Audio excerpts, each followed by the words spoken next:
our speakers and dignitaries for plenary session 3 of the day 2.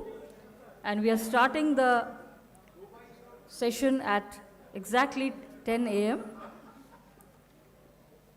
I request the NMC organizing committee to get set for the floral tribute we are going to pay, and we'll start the program by lighting the lamp.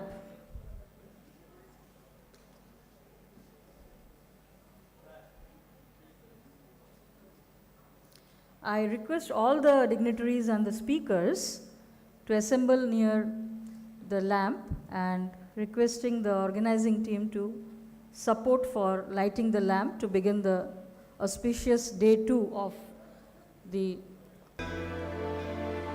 conclave.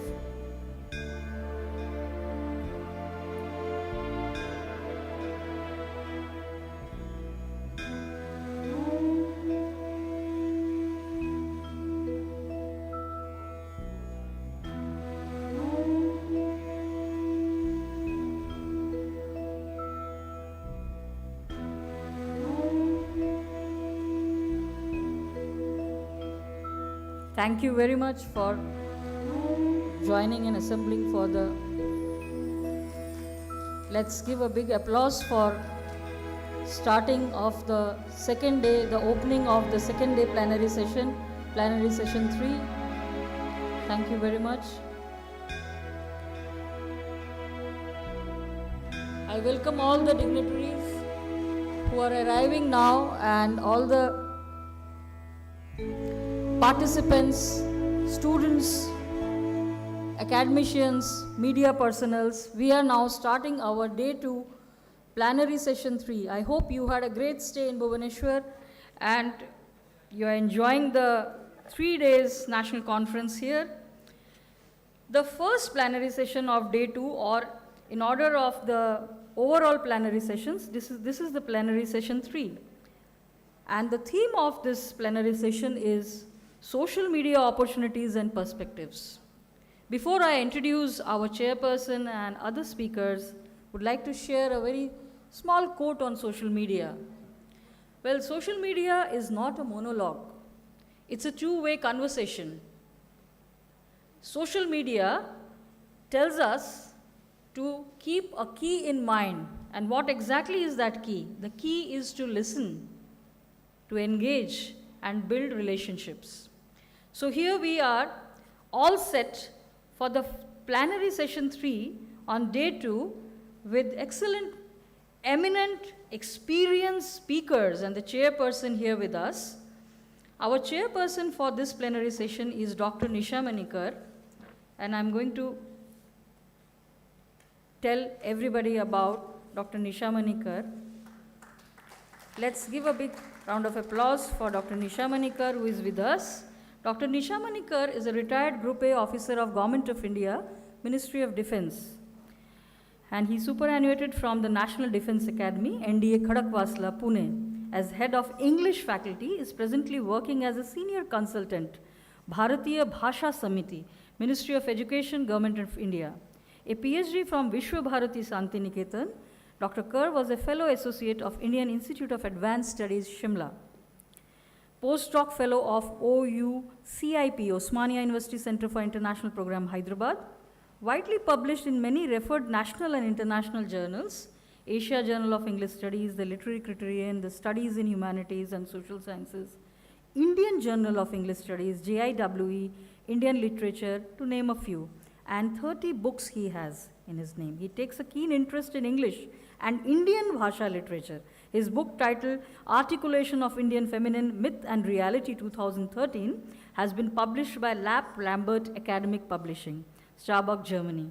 He translated major poems of T.S. Eliot, including The Wasteland and Four Quarters, published in leading Oriya journals. Recently, he translated the Odia book Prema Taranga in English titled Love Ripples, which has been published with an overview from Professor Ganeshi Lal, Honorable Governor of Odisha, by Gyanaguga Publications in March 2022. A well-known researcher, a registered English research guide of Utkal University, Bharatiya Vidyapeeth Deemed University, Pune, and Symbiosis International University, Pune, he already has guided 8 scholars for their PhDs in English, and so far, and 4 others are currently working under him in different areas like comparative literature, Indian writing in English, culture studies. He has addressed academic gatherings at international and national conferences and has as a resource person at BHU, MU, IFLU, OSIP, and Utkal University. Welcome, sir, for this particular day 2, session 3, and I now request the organizing team for presentation of sapling and badges to the guests on the dais. Organizing team, kindly arrange for the presentation of saplings and badges.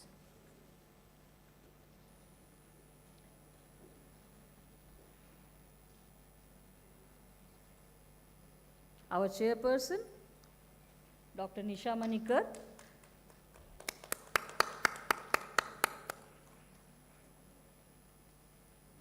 Professor Farhad Bashir Khan.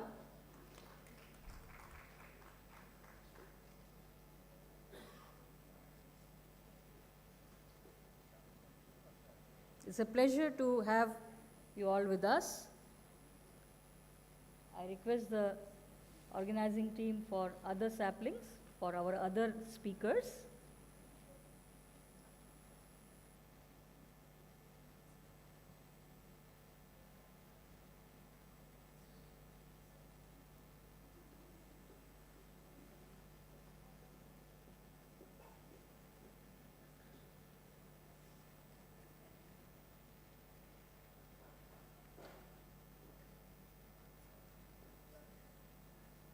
We have Professor B.K. Ravi. We have Dr. Abhijit Roy, Professor of Film Studies from Jadavpur University, and we have Dr. Ravindra Kumar Vemula. Welcome to the day 2, session 3 of the plenary session. I welcome on behalf of NMC, and I now request Dr. Nisha Manikar for his opening remarks on the theme, Social Media Opportunities and Perspectives. Over to you, sir.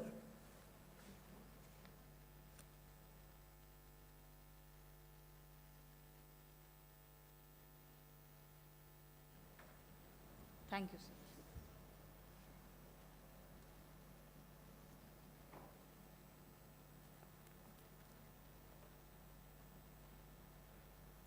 Good morning, friends.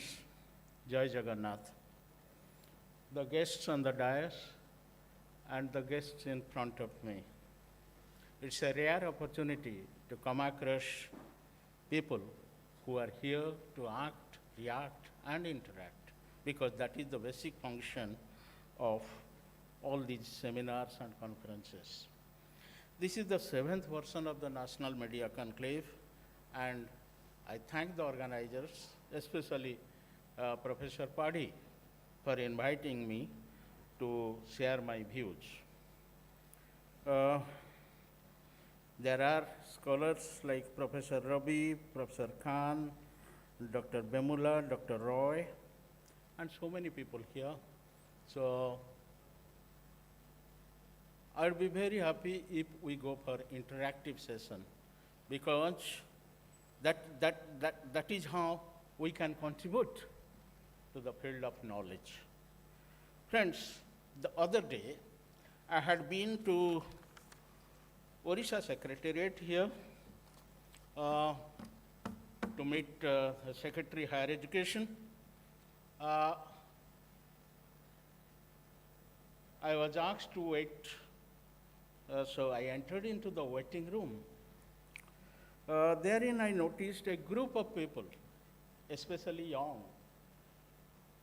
They are all sitting there, about 10 to 12 of them, but nobody is talking to anybody. Somebody is playing a video game, somebody is in his WhatsApp, somebody is somewhere. And when I sat to my left, I found a elderly couple. They were perhaps talking to each other and enjoying each other's company. This is the problem of social media. You know, social media keeps ourselves engaged with ourselves. We never get a chance, we never believe in interacting with others. Our culture basically believes in sambad. Sambad means interaction. Sambad means dialogue. But where is the dialogue? So perhaps we have missed the train. Perhaps we are in a time out of joint. Something has gone wrong with us. Here I am reminded of a line from T.S. Eliot. In his poem, The Rock, he tells, "What is the life we have lost in living? What is the wisdom we have lost in knowledge? What is the knowledge we have lost in information?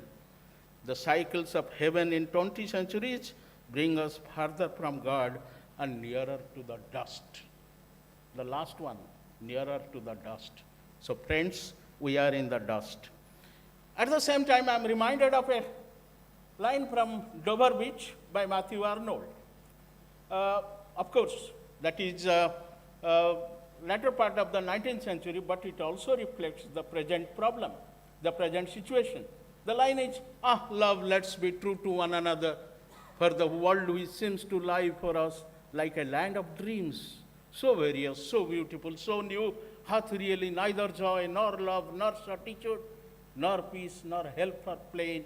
And we are here as on a darkling plain, and we are here as on a darkling plain, swept with confused alarms of struggle and flight, where ignorant armies clash by night.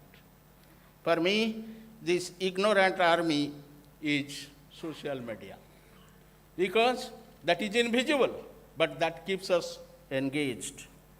In the year 2006, Time magazine selected the person of the year that was you, Y-O-U within quote. It refers to the people involved in social media.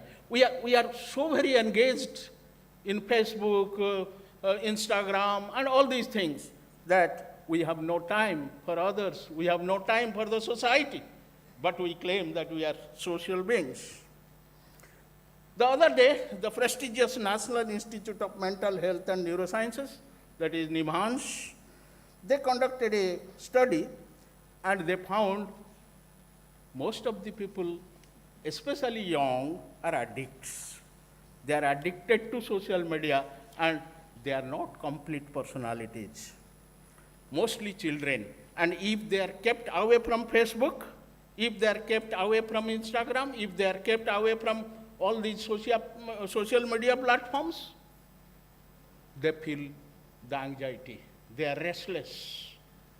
So I think we have all a galaxy of learned speakers here, and they will throw light on all these things. Just to, before inviting Professor Ravi, I'm now referring to a particular book, The Third Wave by Alvin Toffler, wherein he has coined a term called prosumer, P-R-O-S-U-M-E-R. And he tells that we are all prosumers. Prosumers means we are producers and at the same time we are consumers. So let us now discuss about the fate of the prosumers. Just to sum up, a poem I came across, it is by Ishan K. The poem is, "Social media, where do I start? Constantly beeping, buzzing, and shouting, watch me, don't go on outing. Friends on the screen are rising, yet your feeling inside is an empty cup. Social media, what positives can you choose? You can receive instant news. Marketing has big hopes. Racism has curled. Truth is unfurled. So my message is to use the tool wisely and make it a rule, not to use it extensively. Talk with your family regularly. Otherwise, remember this: Facebook, Instagram, Snapchat, Twitter, all social media are bitter." So with this, now I invite Professor Ravi to deliver his talk. Thank you, sir. Thank you.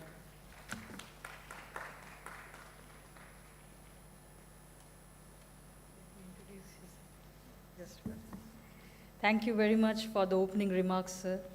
And we now move on to the first speaker we have with us.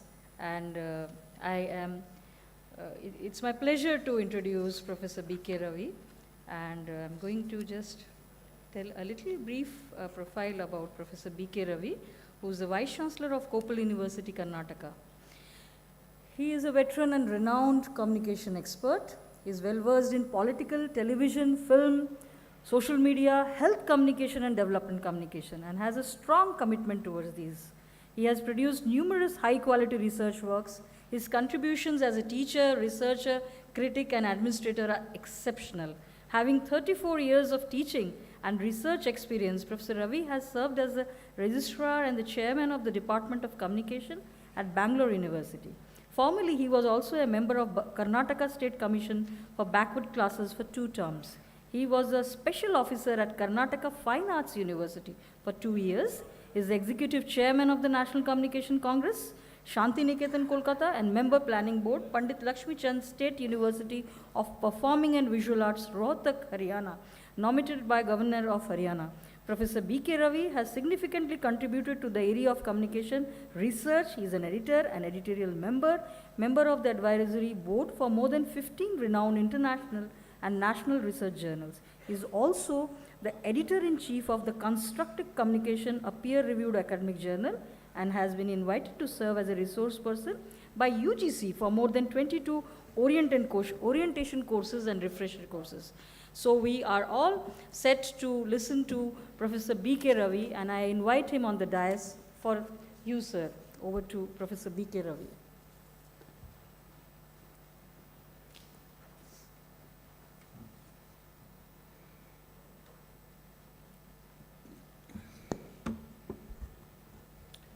Good morning and greetings from Karnataka. I'm very happy to be with all of you today. The chairman of the session, Dr. Nisha Manikar,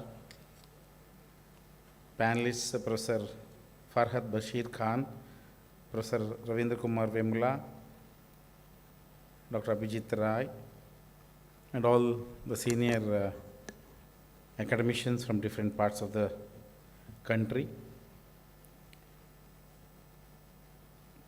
research scholars, teachers from different universities of the country, and my dear students.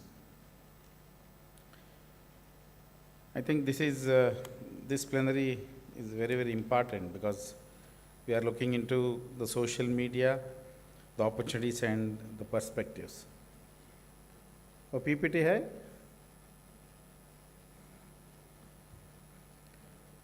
I am looking into journalism in the age of social media, opportunities and perspectives.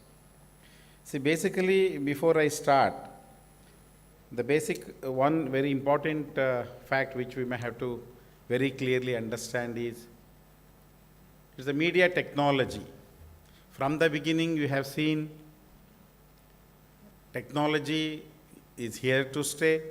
At every point of time, we have seen different changes. We have accepted quite a lot of technology. And after a saturation point, we always have the new technology. Whenever you have the new technology, we go on discussing about the positive and negative aspects, and especially the amalgamation of the media after the advent of internet. I think it has changed the total scenario of the media.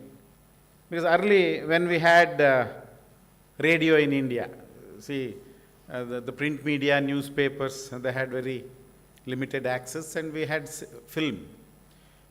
When we had radio, with a small antenna, we were struggling to receive the signals. And we were dreaming why we should sit at home and listen to radio.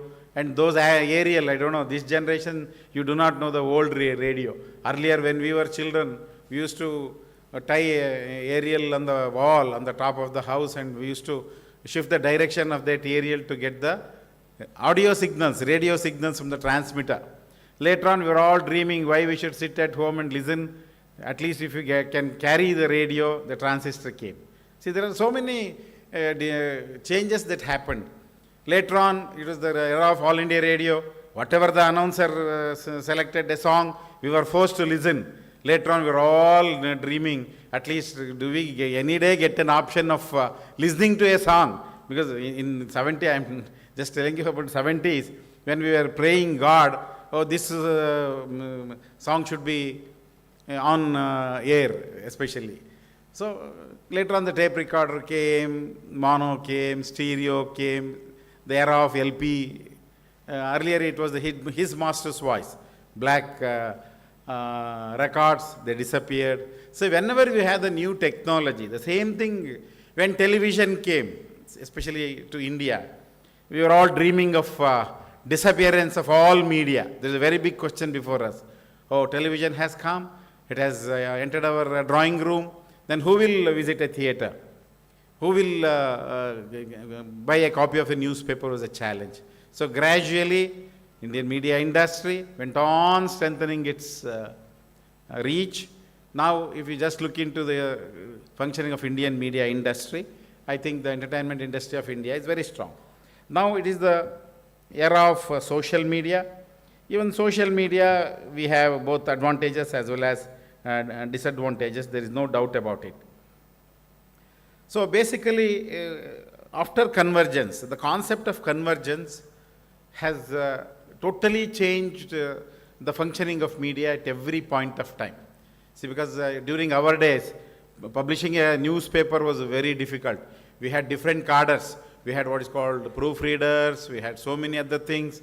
As and when technology emerged, a lot of cadres disappeared on their own.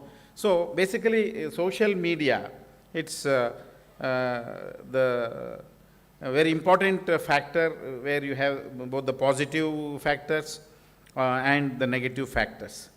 Most of the time, as a communication teacher, most of the time, during our presentation, I see glorification of technology to the maximum extent. See, what we are trying to do is, whenever we talk, we say, oh, technology is doing everything, technology is everything, technology is everything. Even whenever we talk of artificial intelligence also, artificial intelligence is here to stay. But don't forget the fact that the background, you have a person who has to give the content. Content itself cannot be given by the technology.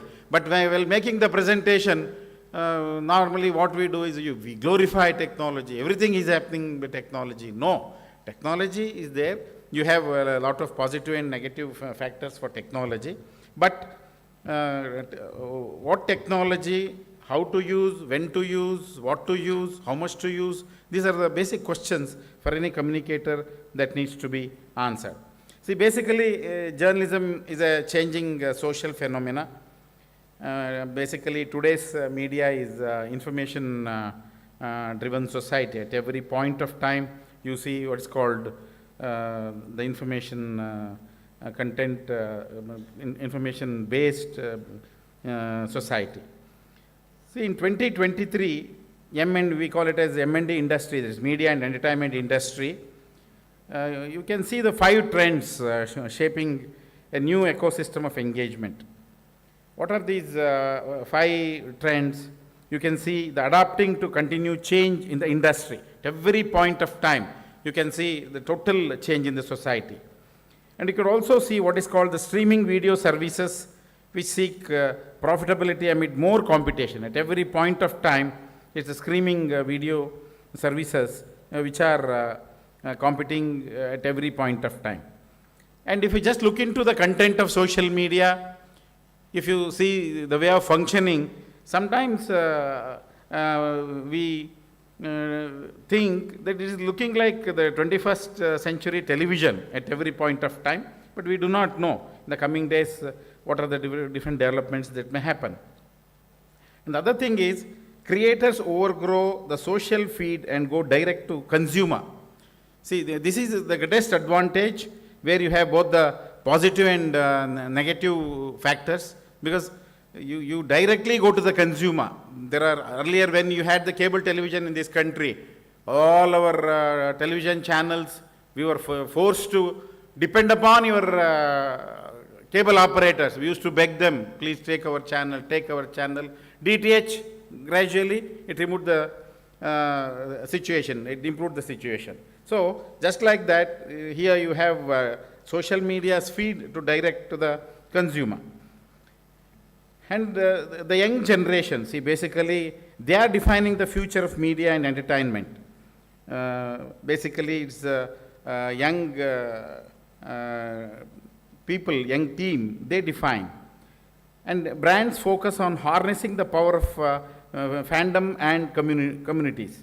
These are some of the very important trends which are shaping the new ecosystem of engagement by the media and entertainment industry. And there are some questions to be answered. Why social media chat box are the future of communication? Why? And AI and machine learning demystified. These questions needs to be answered.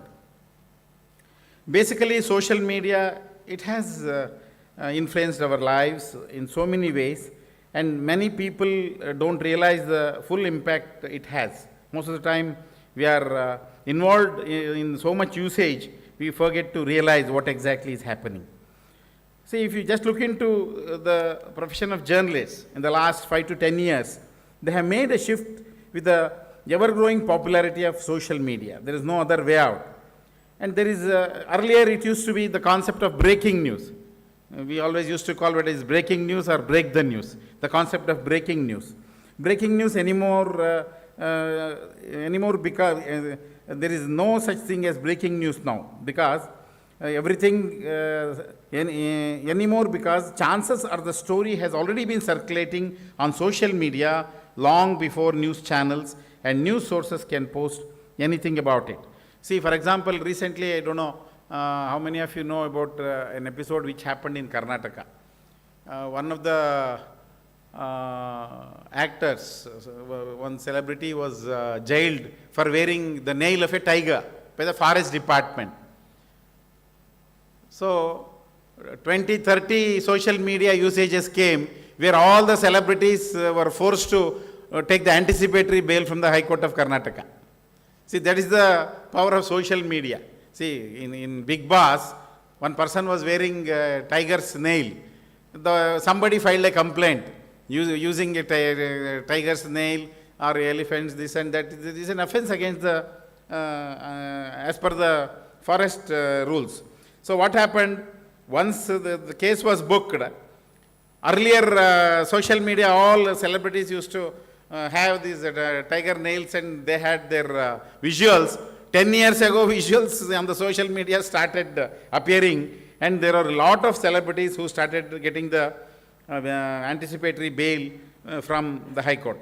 So, how do you stand out in this world of social media as a source of authentic news and become someone who others turn to first?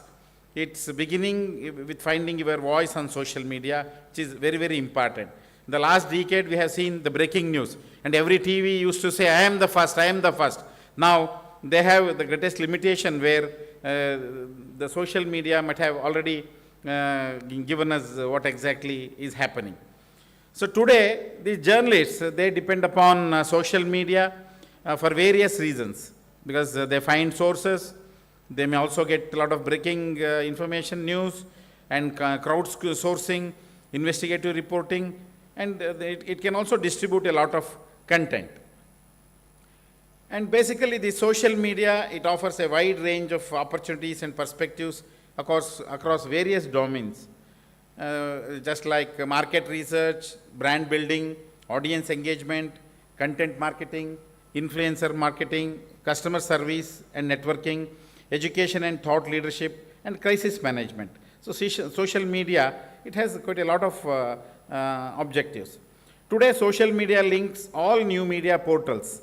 That's again a very important concept, where you have websites, organizations like BBC and CNN, e-commerce giants like Amazon and eBay. Their websites have become the primary source of information for commerce, entertainment, for billions.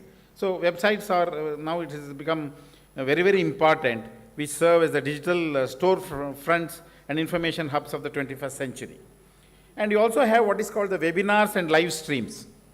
See, for example, Earlier, before COVID, most of us, we never dreamt that we could complete the meeting sitting at home.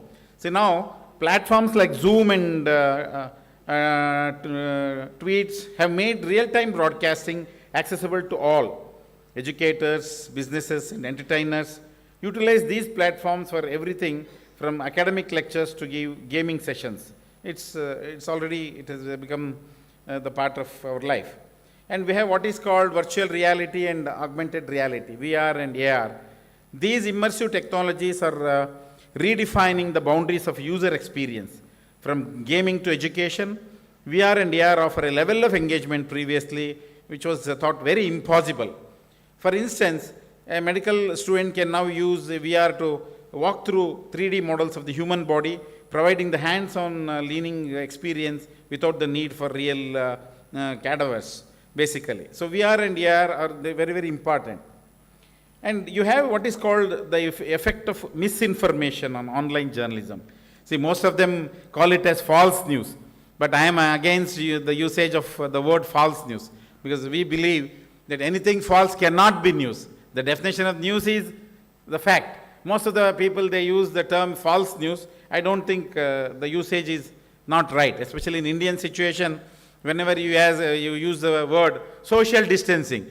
During COVID, everybody, we started using the, somebody sitting in UNO in US, they use the word, and OTT. See, these are some of the terminology given by them. See, for example, social distancing. There's a lot of difference between social distancing and physical distancing. In India, social distancing is totally different. It should be physical distancing, but we have started using what is called social distancing, which is not right. On the same lines, even using the word false news, I don't think it is right. That's why I use the word misinformation for online journalism. At every point of time, you have, I think there are quite a lot of examples of Donald Trump, where he said, I won the elections, which was people were misinformed. And unfortunately, most of the time it was clarified. There are quite a lot of instances of that kind.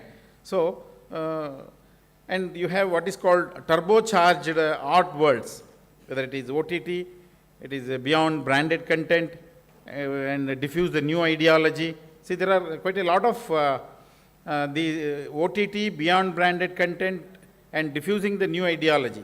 These three characteristics of computer-mediated mass communication by Thomas Ruggiero, UNG theory suitable for the new media. Ruggiero defines three characteristics of computer-mediated mass communication: interactivity, demassification, and asynchronity. See, these are the three characteristics which he identifies. And whenever we look into chat box and virtual assistants, these AI-driven tools are revolutioning customer service and personal assistance. Companies like Amazon with their Alexa or Apple's Siri, they offer users instant answers, reminders, and even entertainment streaming, daily tasks, and providing information on demand. And do you have any benefits of the internet? Benefits of the internet, and it has near limitless information resource, high degree of availability and affordability in most communities in the Western world, an asset for research or homework. See, earlier when we used to do our PhD, we used to sit in the library for months together, and we used to note down, we used to search for the book. But after the advent of internet, it's a boon for this generation, where it's an asset for research or homework, where everything is available for a research scholar. And it's a communication tool for teachers and university professors with their students. And rapid and inexpensive communication via email and video linkage, and this is also a source of entertainment. But then what are the general risks? General risks, you said, as the professor mentioned, we have what is called the internet addiction, which is a very important factor. Once if you are addicted to internet, it's very, very difficult, especially television. Excessive time spent on the internet may interfere with normal socialization between child and peers and with the family. And according to us, the advent of internet has destroyed what is called the family communication. the concept of family communication. See, there are now you have in India the nucleus family. There may be 2 or 3 or 4 people in a family, and if you just enter the house, you will see all of them are busy on their mobile. Somebody will be watching television, somebody will be busy on their mobile, which is losing the family communication, which is a very alarming situation, which is very, very important. And basically, the excessive use fosters inactivity and potentially, and it may cause obesity also. So, we have what's called the misinformation, also lack of monitoring for appropriateness or accuracy of information, health risks, and you have fostering inappropriate ideas for children and teenagers, such as encouraging inappropriate weight. Professor Padi told me one person has not come, that's why I am going slow. Otherwise, I would have finished by this time. So, you have adverse effects on values also. And basically, the social media platforms will explore new ways to engage with users using emerging technologies like AR, VR, and AI. And please don't forget the fact that the future is not just technology, and beyond that, you have happiness and peace. And the mental health priority is also very, very important. So, keeping in mind in all these things, see where exactly we are reaching is a very important factor. There is no doubt that social media has opened quite a lot of opportunities. There is no doubt about it. But at every point of time, including the social media, we should never forget the fact that what technology, how to use, when to use, and how much to use. Excess utilization of this technology, especially the social media, more dependence on this technology will take you to a different situation where you will have not only the social impact, you will also have the health impact, and there are quite a lot of different developments that has happened. And if you just look into the social media and the earlier traditional media or the mass media which is functioning, gradually you can see quite a lot of changes. And this is now it's a very important topic which we discuss. But according to me, the technology is here, but after a saturation point, what are the different changes that will happen, we may have to look into it. But my sincere opinion is, the glorification, instead of glorifying technology, it should be meaningfully used, and technology should be used for commercialization part is a different thing. Apart from commercialization, privatization, along with social responsibility should be the aim of utilization of all these social media. Only then the communication process will be complete. Thank you.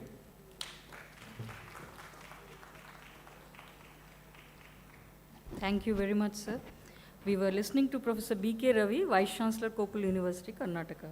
And it was really enlightening to know about the revolution, and sir brought on the forum the benefits and the risks of the internet media.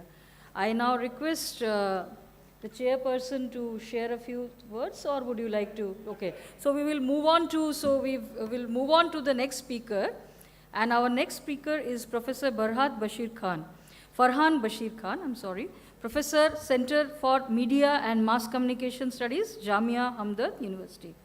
Sir has an experience of more than 40 years in academia and industry as well.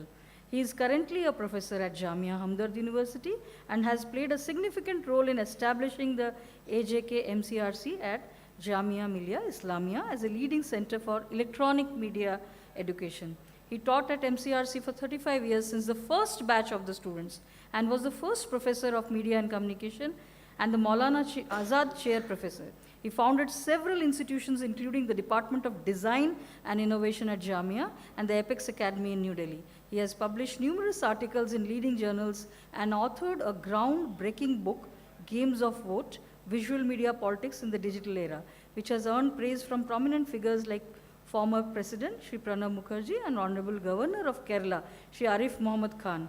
He has curated exhibitions and run campaigns addressing critical issues and played a key role in development of Swayam MOOC programs. Professor Khan's achievements include the production of 50 years of official commemorative audio visuals for UNICEF and WHO. I invite Professor Farhan Bashir Khan for the speech, the delivery on the theme social media. Over to you, sir. Thank you. We are running a little late, so we are essentially keeping 15 to 20 minutes for each speaker, followed by the final remarks by the chairperson. So it's 10:27 and I invite the second speaker. Thank you, sir. Welcome. Thank you for this nice introduction. Good morning, all esteemed guests and participants.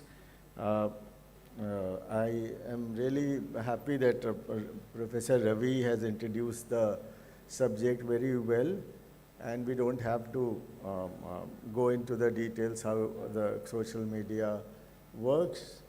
I would probably I'll concentrate more on the use of this medium for education and other aspects. And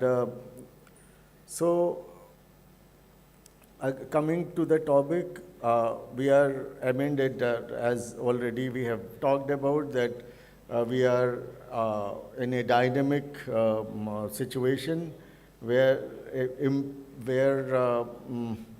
the media, multimedia, and other media converged and gave way to a newer media, which is social media, which is interactive and all. To set the stage, I think we would go to the root of social media that can be traced back to a partial social networking site called Classmates in 1995, a directory service that allowed users to find and reconnect with their former classmates, and the subsequent emergence of 6degrees.com in 1997. Over the last 2 decades, social media has evolved from a means of staying in touch to a primary source of news and information about political, social, economic issues, and also a platform for businesses. During the last 2 decades of social media era, researchers have discovered and in many cases argued for the advantage of social media can bring or could bring to different spheres, including education. The available literature on social media use, like Kearney and Hoffman in 2012, observed that the use and continuing use are driven by 2 primary needs: the need to belong and the need for self-presentation. Ederson in 2018 argues that these compelling reasons are fanned by the design feature of the software itself, contributing to the addictive use of social media. We all remember Marshall McLuhan in 1964 noted that the media are first used to replicate tasks previously undertaken with other media. This is amply relevant in the context of the users who are active participants in social media cultures, creating user-generated content, and are now empowered to create multimedia art using photos, videos, and audio, and upload these to various digital platforms. Interestingly, the very nature of many social media sites have encouraged the communication of short message, augmented by virtual attachments, memes, and animated GIFs to enhance or replace a written message, often to convey sentiment or a cultural insight. In the context of education, it is crucial to acknowledge that it does not exist in isolation, but in deeply intertwined with social and technological contexts. Teachers and students are increasingly exposed to new affordance offered by social networking tools. As someone advocating for technological innovation in education for over 4 decades, I both appreciate and approach the persuasive use of these tools with some apprehension. The researchers are beginning to understand and appreciate the learning, design, and value that integrating informal social media tools adds to formal education, like noticed by Sarkowski in 2016. As a long-term advocate for technological-based innovation in education, I am pleased but apprehensive about the persuasive and increasing use of these tools in education. As with the introduction of any tool in education, we need to examine the evidence for both its effectiveness and the challenges associated with its use. Research happening on social media usage in campus-based, distance, and blended learning context that effect suggest significant educational benefits, and we have evidence and imperial studies. So I'm listing these. Number one, that opportunities and support for collaborative and cooperative learning. Number two, awareness of and potential interaction with others, especially affecting multicultural exposure and learning opportunities. Number three, enhanced media digital literacy, including the development of critical media literacy. Increased informal participation in institutional and social activities. Number five, academic and personal identity growth and social capital acquisition. Number six, training in attention management, which is something which we are researching, and self-organization. Increasing in the course participation enabled by mobile feature of social media. Integration of formal with informal learning. Number nine, potential of creation of generative learning communities. These are new communities. Through AI, we are now having a new learning method with using generative learning communities. Now, opportunities for multimedia and communication skill development. The 11th point I wrote was resource discovery and research study dissemination. And finally, the 12th point is support for continuing relationship between institution and graduates in long learning and alumni support. These benefit amplify the growth of not only students but also teachers and the educational institution themselves. Say, for example, social media may also have several positive attributes related to professional development and network literacy of teachers and researchers. The points here give us an understanding of the vast scope of social media opportunities. Furthermore, there have been studies in relative fields. For instance, one case study I find very interesting, and it's a very detailed case study analyzing the benefit of social media for healthcare professionals by Moorhead et al. In 2013. He lists 6 overarching benefits. One, increased interaction with others. Number two, available, shared, and tailored information. Number three, increased accessibility and widening access of health information. Number four, peer, social, and emotional support. Number 5, public health surveillance. And finally, number 6, potential to influence health policy. These same benefits are potentially and indeed likely to transfer to other professionals as well. A common saying among education technology educate is that it is not what you got, it is what you do with it. The onslaught of social media provides many tools that have inspired a host of innovation and innovative educational activities and models. As these tools are convergent and regularly adding new capabilities and capacities, it is nearly impossible to generalize effort across multiple tools and contexts in which they are used.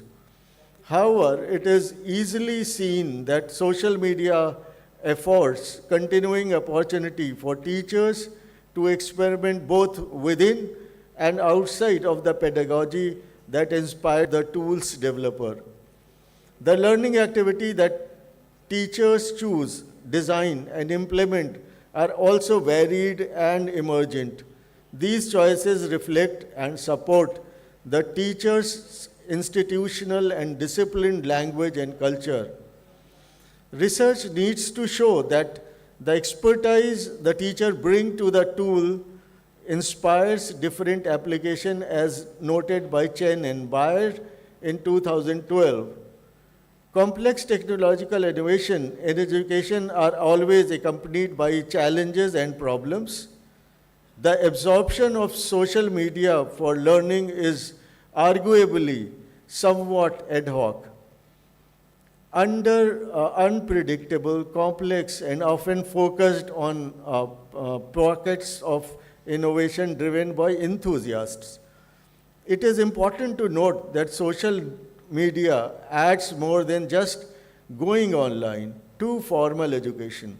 Adding social media component increases the potential value by enabling the personalization of their learning experience to their own interest, their own learning goals, and their own preferences in terms of participation and on creating online communities and social media platform.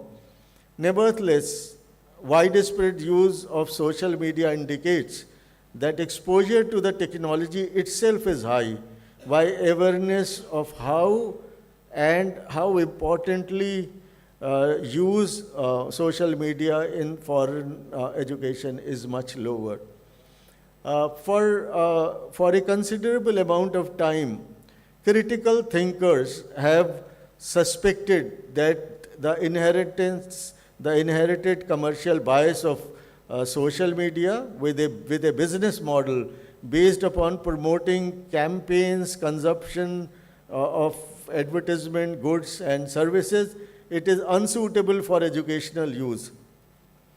This claim is perhaps unfairly attributed to social media, given the predominance of advertising revenue in all mass media used in education, from many academic journals to newspaper and television.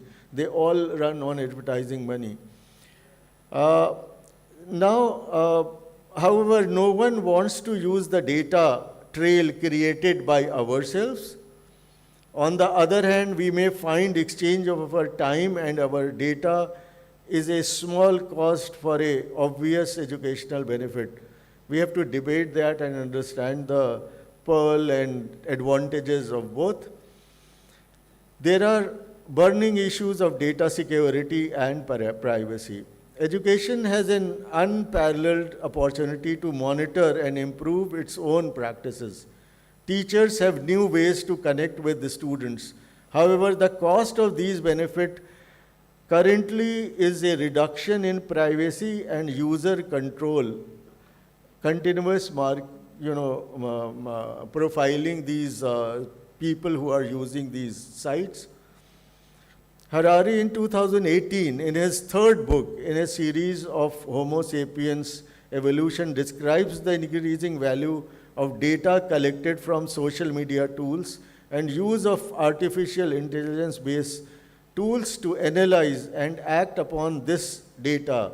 Harari contends that the day is fast approaching when algorithm will know more about the factors that guide our decision making, like our health and our wealth and our aspirations and our limitations, than we know ourselves.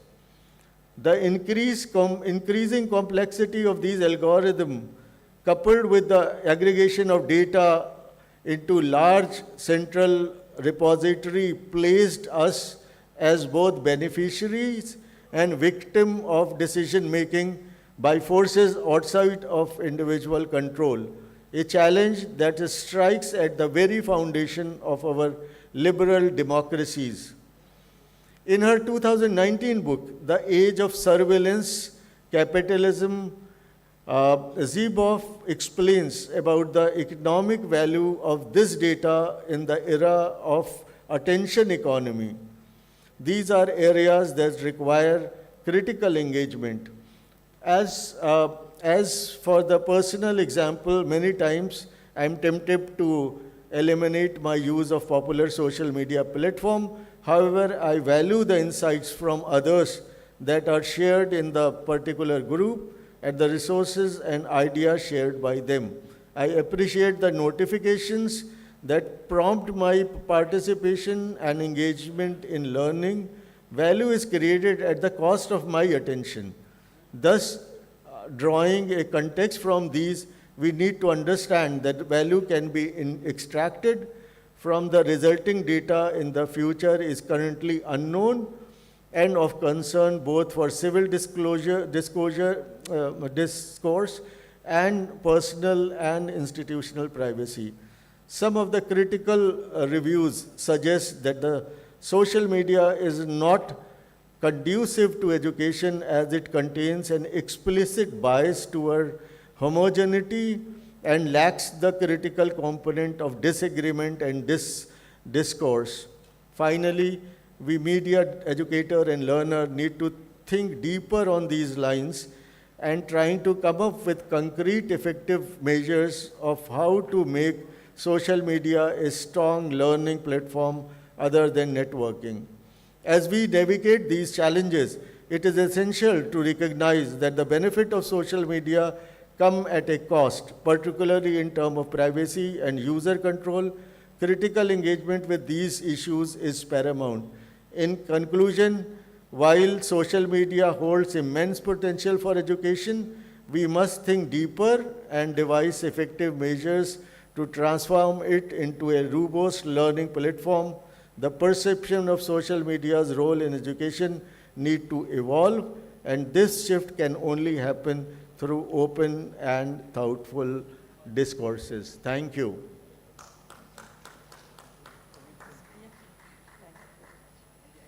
So thank you very much for keeping it short and very, very interesting and informative. We were talking about social media's intervention and social media's, contribution for education. But sir brought here social media's relevance for healthcare professionals. Without taking any further time, I would like to invite Professor Dr. Ravindra Kumar Vemula, and as requested by our eminent speakers here, there is a lot to talk about the speakers when we introduce them, but then we have, time to keep in mind. So Professor Dr. Ravindra Kumar Vemula is Professor and HOD in JNMC EFL University, Shillong. And he's with us here. Welcome, sir, and you can now take over. Thank you.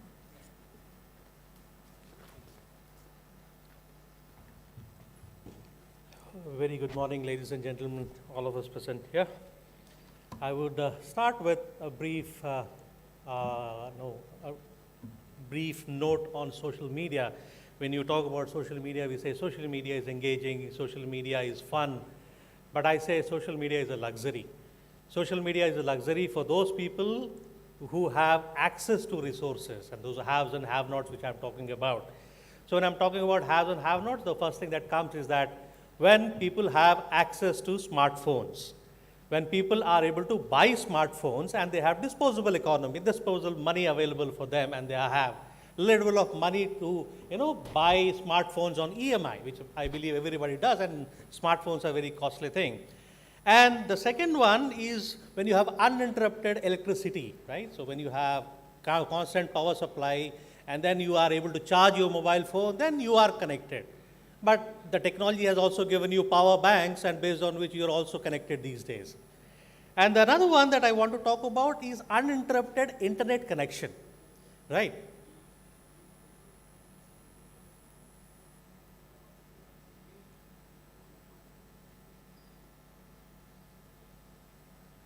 Right. Thank you. So uninterrupted internet connection is where it's making people go berserk, right? Because when you are at home, you are connected to Wi-Fi. When you are traveling, you have data. When you are, the only time that people go mad is when they are on a flight, and once they get on the flight, they get mad and they start getting, want to know whether the world has changed in whatever short duration of time that they have had. But again, that again talk about the concept of availability of disposable income to buy data, right? So that is where people are also buying data per day, like 2 GB, 3 GB kind of a thing. But I'm talking about a different kind of a scenario where I'm talking about the concept of data rich and the data poor people. So the people in Bhubaneswar, I can say they are data rich people because you have access to uninterrupted electricity, uninterrupted internet, uninterrupted power supply. But whereas where I come from, which I'm geopolitically positioned in Shillong, that is the northeast of India, we are data poor people. We do not have that kind of accessibility to internet. We do not have accessibility to that different kinds of 4G, 5Gs that we people have here. It is not prevalent there. So onto this thing is that now when people have access to internet, they have access to social media, is it creating an information society? Or has it led to a creation of a knowledge society? We do not know. We are yet to find out because that is what we have been told long back, that there's a leapfrogging happens, right? But in the northeast, the frogs are still in the tadpole stage. The leapfrogging is yet to happen. So in this context, what we did a brief research on how people use social media in the northeast. We factor down on two things. Is that one, how the youth of the northeast of various states have come together and are trying to reinvigorate and then trying to revive the languages and the texts of their tribes, right? And for these examples, we had this Apatani tribes of the Arunachal Pradesh, the Karbi Anglong tribes of the Upper Assam, right? The Nagamese tribes who are there in Manipur and in Nagaland, and then of course you have these Garo, Khasi, these people who are there in Meghalaya. What has happened is that most of the youngsters who have completed their schooling and they have moved to the better cities, like they have gone to Delhi, Hyderabad, Bombay, Bangalore, where they are in data-rich areas, they are connecting with their own counterparts of the same own tribal youngsters, and they're trying to create and reinvent the language or trying to rediscover the script that they have lost long ago. Because primarily, because in the northeast it was the church influence or the influence of the Britishers, they lost their language. They lost their text. Now they have all come together, they have created a group, and with the help of the elderly people back there in the village, and with the people who are located in various parts of the country, they are trying to revive their language and script. There is one important thing that is happening, and that is the kind of a contribution of the social media. That's one thing. And the second one, which is really happened in the context of COVID-19, because COVID, if you see that most of the people in Northeast are not in favor of having a COVID vaccine. So in that context, we also did a study trying to understand why is it so. Then we came to know that most of the tribal people are still hanging on or still hanking on to the traditional health practices. So that is where we try to understand, what is this traditional health practices that they are actually trying to do. But what has happened is that this again, the same youngsters, same elderly people in the villages, they've all come together and they are creating certain kind of a platforms where the knowledge sharing about traditional health practices is happening, right? So what is happening this traditional, and that is what it has created a common thread among tribals. And when it also provides a common stage where they have a shared interest on herbal medicine, traditional medicine, medical practices, and all those things are coming together. And ultimately, it is creating a certain kind of a content that is shareable everywhere, right? So most of the tribes have their own traditional health practice, and they are sharing it over and above with all the. So they are trying to find a commonality or a common thread between what is there common between them and us. And I'm sure in Orissa, also in other neighboring states, also there are a lot of tribal areas. If you go to Orissa in Niyamgiri, you go to Kalahandi, Bolangir, Koraput, you'll have a lot of tribal people. And that is where my request for the journalism students sitting in this hall is to go and try to explore the traditional knowledge that is still available. And then you disseminate that into the larger public. When I say larger public, as not those people we are addicted to the internet or addicted to social media, but those people who are actually would be interested to learn more about what has been lost during generations, so how that can be revived.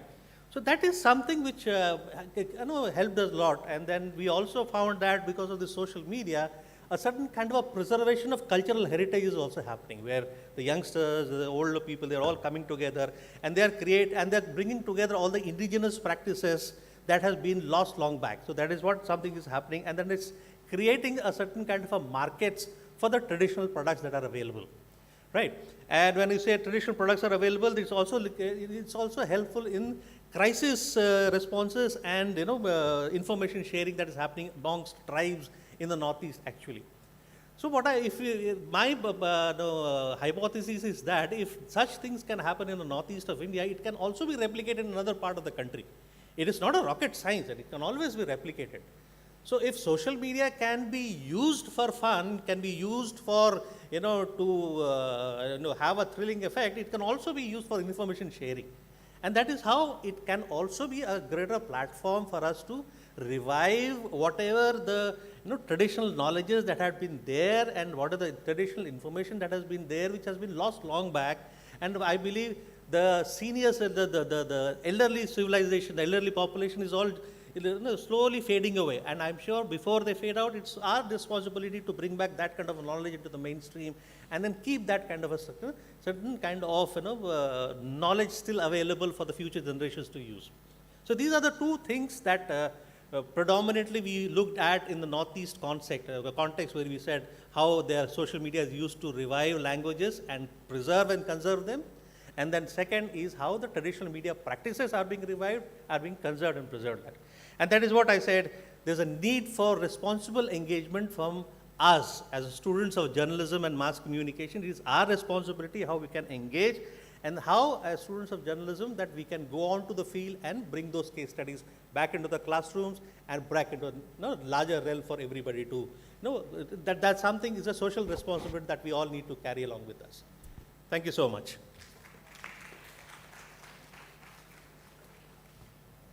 Thank you very much, Professor Dr. Ravindra K. Vemula. And it was a great learning here when Sir shared with us the fieldwork opportunities for the students of journalism and mass comm. And he very simply told us that how the youth in Northeast, they are actually using social media to rediscover the language, to revive the languages. There's a lot of knowledge sharing, and I really liked when Sir said that if Northeast can do, why can't others? Moving on to the last speaker of this plenary session, and as requested by him that introduction has to be very short, but I would like to tell about Dr. Abhijit Roy, who is with us here. He's the professor in the Department of Film Studies, School of Media, Communication and Culture, Jadavpur University, Kolkata. Over to you, sir.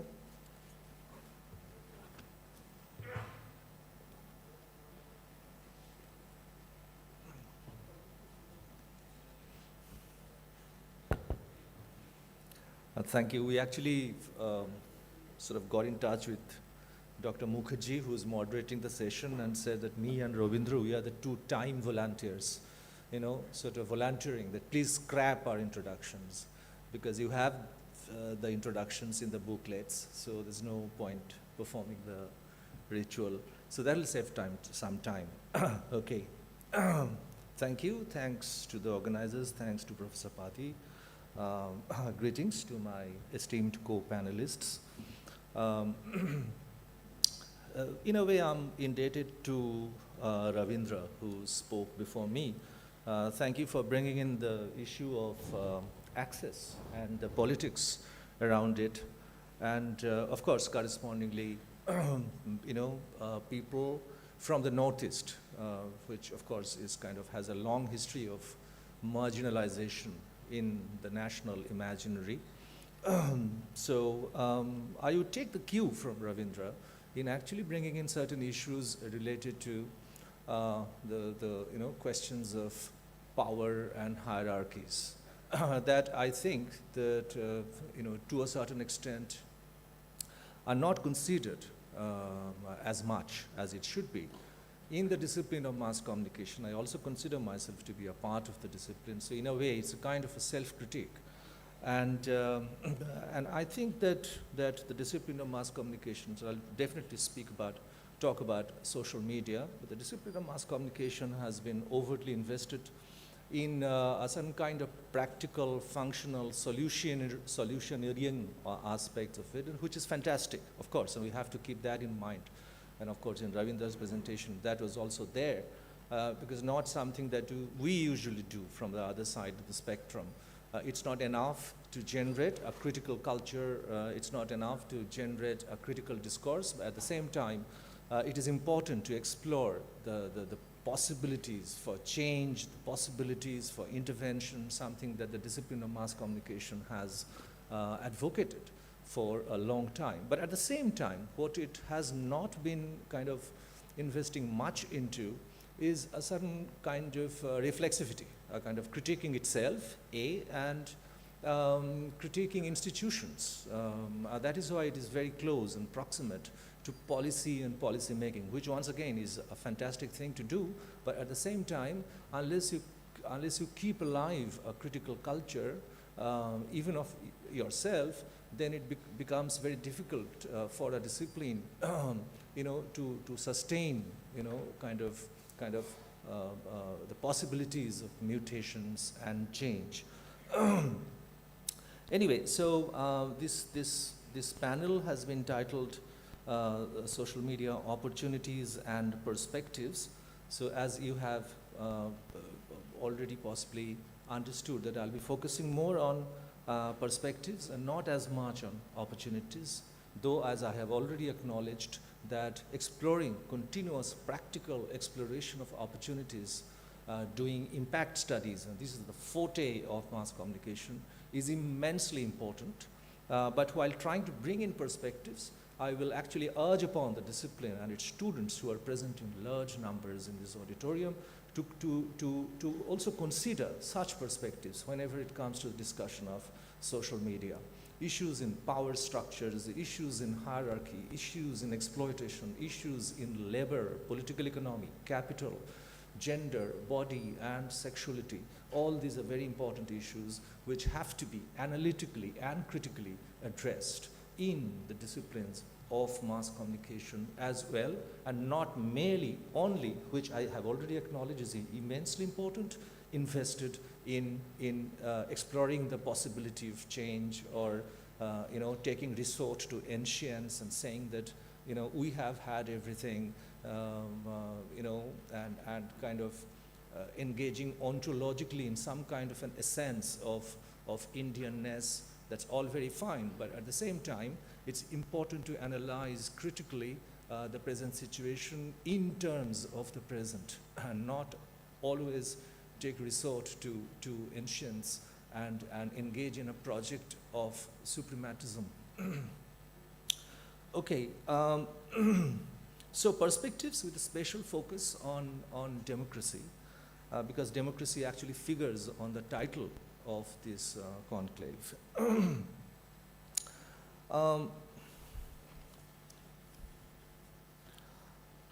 I actually may start with a recent book that has been published in 2023 by Sahana Udupa. It's called Digital Unsettling, Decoloniality and Disposition in the Age of Social Media. So you can have a look at the book. It possibly still not available freely on the internet, but surely it would be at some point of time. That's the beauty of internet. Not only Sahana Udupa, but also Ethiraj Gabriel Dattatreya. What they basically try and draw attention to, let me first tell you that I do not completely agree with the propositions all the time, but what is important in this book is that they are actually trying to draw attention to a set of concerns, which we have actually overlooked for a lot of time, and especially by the formidable discipline of journalism, mass communication, and even broadly, possibly media studies.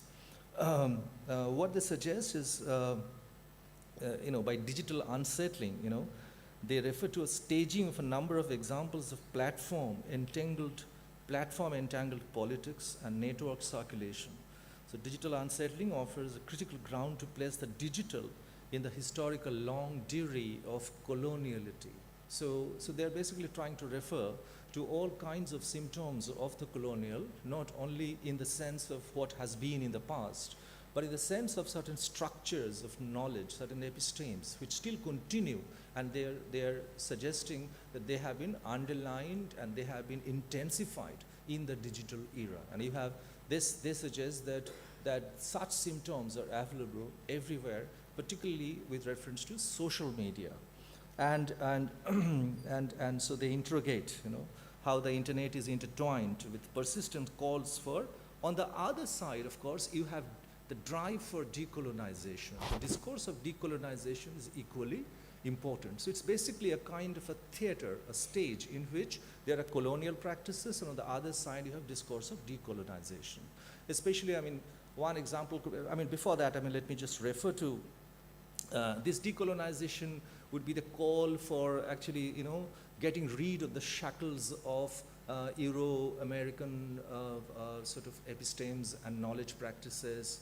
This could be constantly referring to some kind of an indigenous ancient past, where you are suggesting that our thoughts have been decolonized and therefore we want to sort of bring in, sort of reinvent those and make them more contextual. So there are many ways, and this is a kind of a global phenomenon. It's not an Indian phenomenon. The problem with this particular book is that they refer only to fundamentalists, various kinds of religious fundamentalism. I really don't think that is the only sort of quarter as such. That's the only sector as such. It's the only set of activities as such that engage with this theater of the colonial hierarchical structures on one side and call for decolonization on the other side. We shouldn't also forget, the people who are referring constantly to some kind of a sacred past, the discourse is of decolonialization. On the other side, if you look into the quote-unquote left liberals, you'll also find that there is also another discourse of decolonization. So it's a kind of two competing discourses of decolonization against a pitching of the colonial. Some people believe that the colonial actually lives on, in the sense of sustenance of the Euro-American dominance in the digital media across the internet. If you think of institutions, whatever you can think of as social media, from the Meta to Apple, so they make gadgets, not social media, but various other, for instances. That could be one way of understanding the colonial.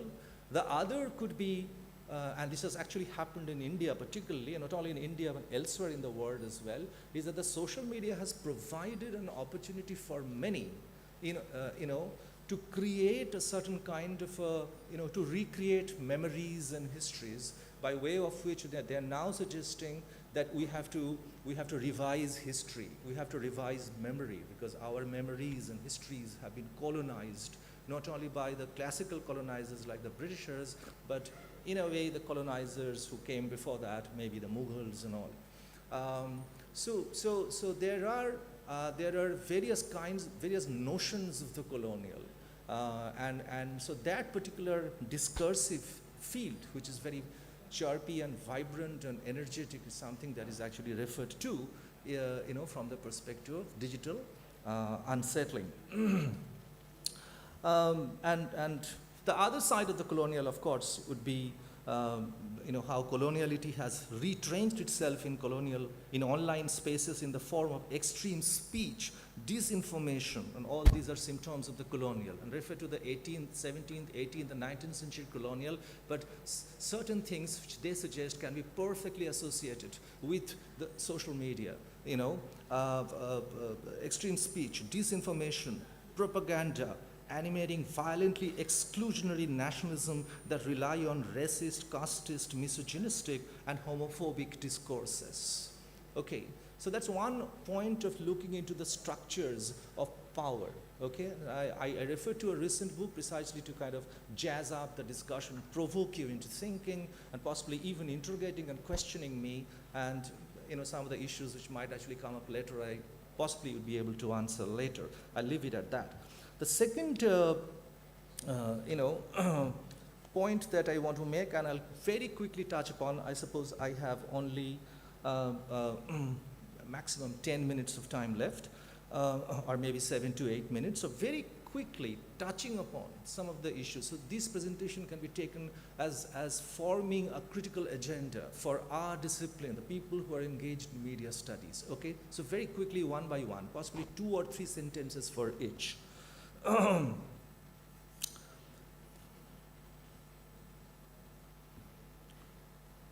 Is this whole issue of, once again, the sense of capital's accumulation, how the very nature of accumulation has changed in the form of big data. If you look into the revenue structure of social media, you'll see advertisement is just the tip of the iceberg. What is more important is big data. You know, companies and organizations have sold this big data, and how that big data is generated by our engagement in social media, right? So we make friends, but Mark Zuckerberg makes money. Okay, so we spend a lot of hours in social media. So there's a very interesting kind of a discourse which invests itself into the question of free labor. Okay, so we sort of engage in social media. We try, we spend a lot of time in social media, but that is unpaid labor. The question of labor here comes because our labor is actually producing money in tangible terms. Because every digital footprint is part of the big data which is being sold and which becomes part of data capitalism. So this is something that we should actually engage with, very, very importantly. And along with, and this is not something new, I'm sure that this is mass communications. You people might also be aware of Dallas Smythe in the 50s and 60s, who wrote about how, the audience is actually the commodity. You know, the time we spend watching television is something that is sold out to the advertisers. So we are the commodities, not this and that, something that you can hold in your hand is the commodity. So very interesting. So that idea of the audience commodity has now spilled over, and something that actually has given us a key to understanding the question of big data and the associated free labor, issues of free labor. Christian Fuchs has written on that. Tiziana Terranova has written on that. And in India also we have an emerging set of people who are writing on how that kind of a capital generation functions through our investment of free labor. We could also talk about the actual digital labor, which is not only us as users, but the people who are engaged in producing. They look at the employees, in these digital companies. So digital labor, for that, we may also read, Lazarato's Immaterial Labor. This labor is immensely precarious labor. If you look into the conditions of precarity of labor, you will see that the digital labor and the internet becomes a major and the first and the foremost symptom of that. No social security, job-based payment, dissolution of working hours, huge amount of surveillance, prohibition of unionism, your workplace, of course, because you have to keep in mind, some kind of a resettling and relocating of the women's labor into the office. The office becomes the new home, and as we have increasingly understood, is that the home has become the new office. So it's not only from the perspective of the work from home, but Soot Jali, for instance, has written about by actually laboring at our home, by producing television hours, and now, of course, big data, the home is the new factory. You thought that, home is the sphere of leisure, that classical distinction between the leisure at home and working in the office or working in the factory has now been completely dissolved. My leisure hour is where I am a laborer, I am producing actually certain things which are monetized by others. So that way of looking at the new home is important for us to understand. So this is one particular perspective that's important for us. The only other two perspectives I will bring in here and then end this. Of course, if you think of the gadgets, you have to go beyond the modern distinction between the private and the public. The mobile phone is something which associates itself with the domain of the personal, not the private, which is the home, not the public, which is to be associated with the public spaces, but the personal. And the personal is something which is distinct from the private and the public. So that most of these digital gadgets and digital labor, digital world should be associated more with the domain of the personal, which can carry with it both the public and the private. It's a very interesting kind of complication that you can do in terms of spaces and time. Okay? One particular aspect that beyond surveillance, surveillance is crucial, something that we can also pay attention to. Once again, as I say, that I simply lay out a critical agenda for mass communication on which we should focus. Nothing is new here, but I'm trying to underline such an agenda. But one particular thing which I suppose I have consistently written on, especially in my little work vis-a-vis television studies, and which I'm trying to contextualize, and I do believe that it actually spills over into the digital domain as such, is democracy as a performance, democracy as a language, which not only in terms of television, of course, the television institutions, the channels, the news channels, they have mastered the craft of it by being quasi-judicial, quasi-legislative, quasi-executive. This is not, this particular short premise of time does not allow me to explicate on that. You can go to my academia.edu page and look at my articles, especially on news, television, and media broadly. But that is one thing. But on the other side of it, what was at a very germane kind of a stage in case of television now has actually exploded like anything. What is that? Is that the audience has also mastered the craft of performing democracy. They know what it takes to be democratic, sound democratic, and look democratic in front of the camera. Democracy as a performance. Democracy as a stage, as a theater in which we perform certain roles of, So that's very important for us. It's not to be confused with certain practices, actual practices, where everybody gets equal share of food. I mean, that's a kind of a fantasy. Not all of us in this country and anywhere in the world can afford 2 square meals a day. Okay, so I mean, let us not be idealistic and be romantic about that. I'm talking about how a certain rhetoric, a language, a performative of democracy is kept alive, and how television institution has actually, media has played a huge role in doing that. Here also, in case of social media particularly, we see that how, a kind of a chirpy sound noise of democracy is kept alive. It does not mean necessarily that you are actually sort of democratic. And what has happened, this is my last point, is that the erstwhile institutions, they have become hugely visible, not only in the sense of the television cameras, but also, they have been made visible by CCTV. They have been made visible by mobile phone cameras. And you go and walk into the street, I mean, everything of it becomes vulnerable to your recording by mobile phone, right? If you look into the YouTube shorts, if you look into the reels, if you look into the Instagram videos, you'll see that how the whole world is now more vulnerable to visibility. Everything is visible or possible. They can actually bring themselves into the rubric of visibility. Likewise, that has happened to the institutions. The institutions like the judiciary, the executive, and the legislative, they are not sitting on that high pedestal. They are now visible. Think of the live telecast of judicial proceedings. Think of the live telecast of the legislative proceedings. And it is because of that, the state institutions, all 3 of them, have and would have surely, and they have already exhibited that tendency of playing to the gallery. This actually takes us back. It's just only one of the instances. So when Afzal Guru was hanged, the court said that, this verdict of capital punishment is being given, keeping in mind the collective conscience of the society.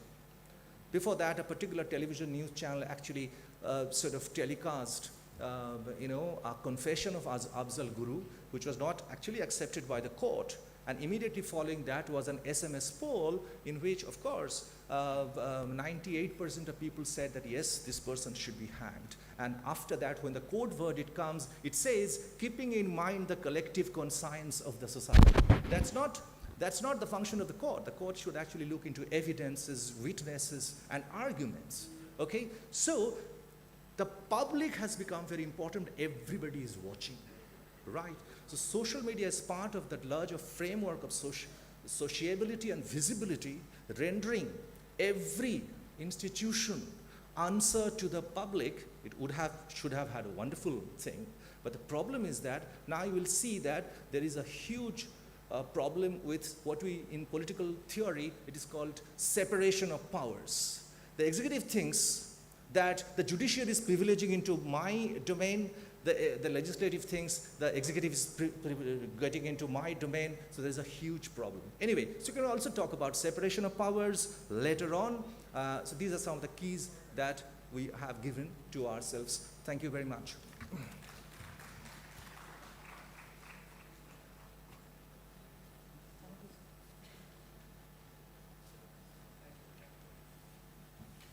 Thank you very much, Professor Abhijit Roy, for bringing the global phenomenon on the table. And now I request our chairperson for the closing remarks.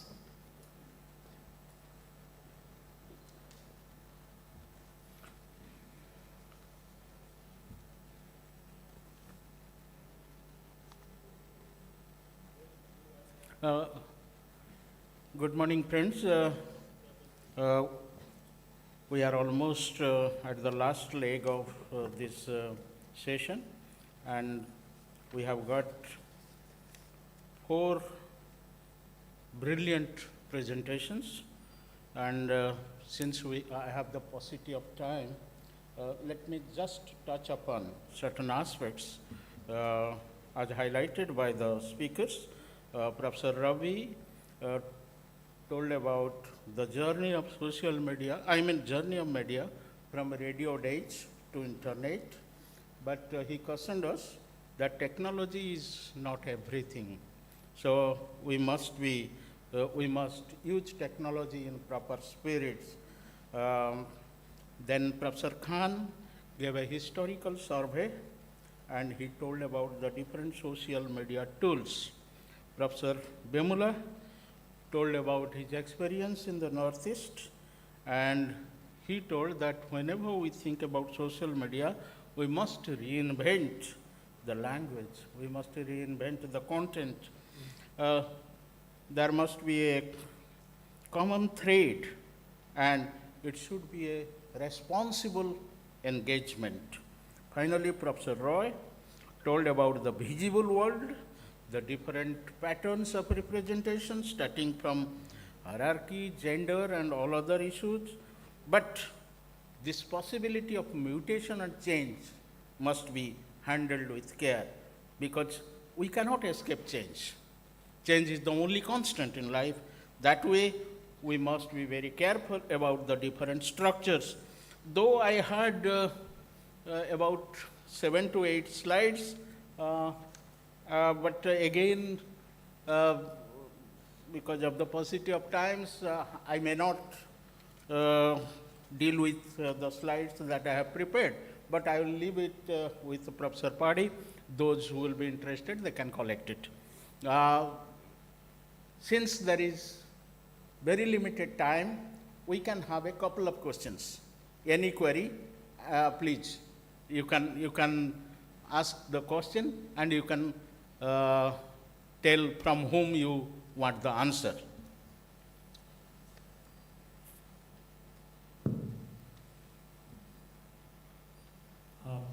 My question is to Professor Abhijit. The fundamental question, apart from the notion of decolonization, etc., is there a contradiction between the policy and politics of inclusion and the contrary theory of audience as labor and commodity? Why are we pushing for more and more inclusion when we know that they are going to be like us, commodities in the future. Thanks, sir. Will you come here? One more question, so he will answer all of them together. Yeah, yeah. Now, in the process of decolonization, we always talk about European American dominance. But what about the Chinese domination? The way in which China is waging an information war against India. Again, they are hiding their own information, especially disappearance of their ministers, 4 ministers, their defense strategies against India, the war of propaganda against India. So very important is, I congratulate Mr. Bemula for pointing how the indigenous cultures have been revived out of that. The question, we talk about colonization, but my question, a pointed question, a sharp question, what about the Indianization of media? What about the Indianization of social media? After a long time of 75 years, there is a need to Indianize the Western colonial media. The Western colonial media is commercial. It is creating market from India. We are providing them their market. But on the contrary, China is also making a market of India and waging war against India. So, for the bright future of our mass communication, what is important is Indianization of our media. Thank you.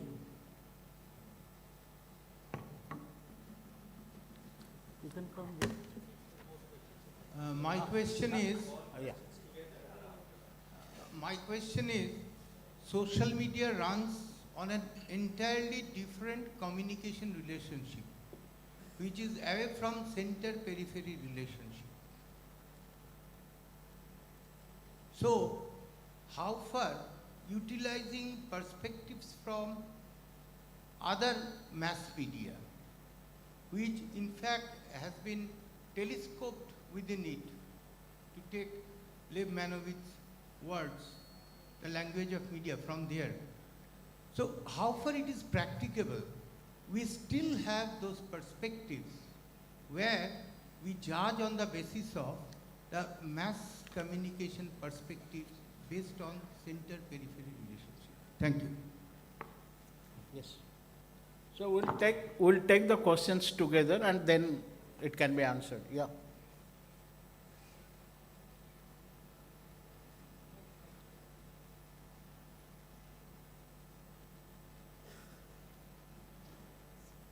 Good morning, sir. Really, it was a very wonderful session. So, I have a question. We use the word media with social media, but there are so many differences between media and social media. But problem is that nowadays, if we see media, that means to reach or that means to earn the viewership or that means to reach, for more reach, media is changing their content. And when they are posting their content in social media, it could be news or it could be any kind of like informative content. When they are posting in social media, they are changing it. And sir, hope you know, one Bengali media is using the word tabang reporting. And there, when they are reporting in the road without helmet. They are riding bike and they are doing reporting. And the content is totally different. What type of content they are like creating or they are making, that we have never seen before. And these type of content are not like for media. So what is your opinion about that topic? So should we create that type of content, or these content are engaging for for normal media or social media? Please be brief. Yeah. Be brief. My question is, social media is called the age of information age and also as well as the knowledge society. But there is a difference between information and knowledge. If I have to gather the knowledge, we have to go the journey. Because information, there is a difference between information and knowledge. So what is your opinion, the information and knowledge through social media? The last question perhaps. So my question is, whenever there is a political or a religious riot, the first thing to do is just cut off the internet. So what is your view, that it should be done to stop the riot, or does it give the authority the privilege to do whatever operation they want to do on the marginalized communities? Okay. So, you please come here and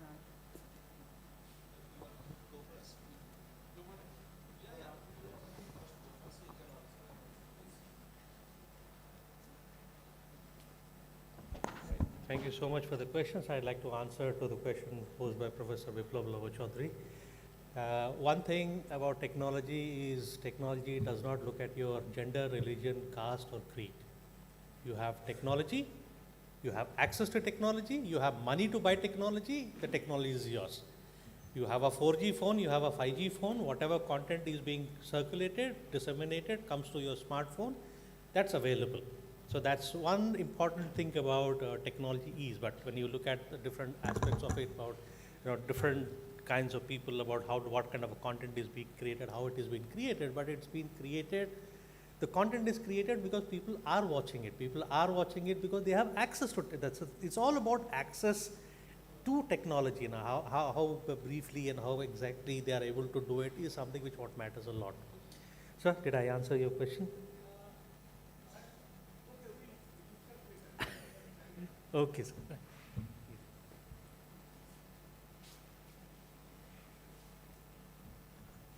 Thanks for the questions. I'll try and be very brief and take the questions one by one.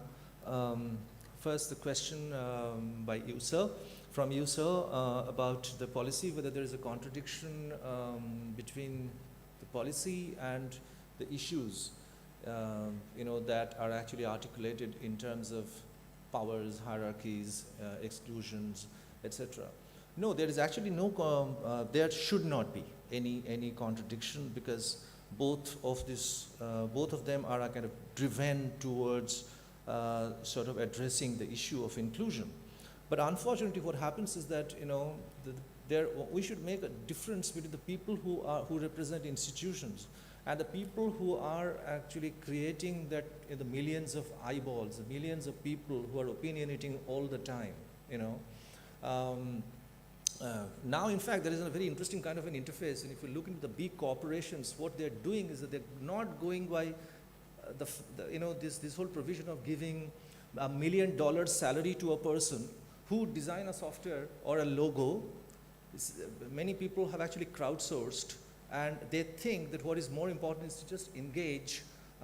In any case, if you ask actually this Digital India Mission or whatever, that you design the logo for Digital India or whatever, so the government is also into that, big corporations also into that.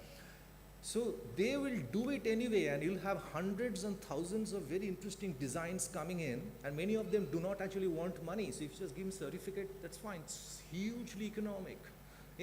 So that is one of the major reasons for this kind of a labor also coming into being, where everything is job based. You do something for us, and then our relationship with you is gone.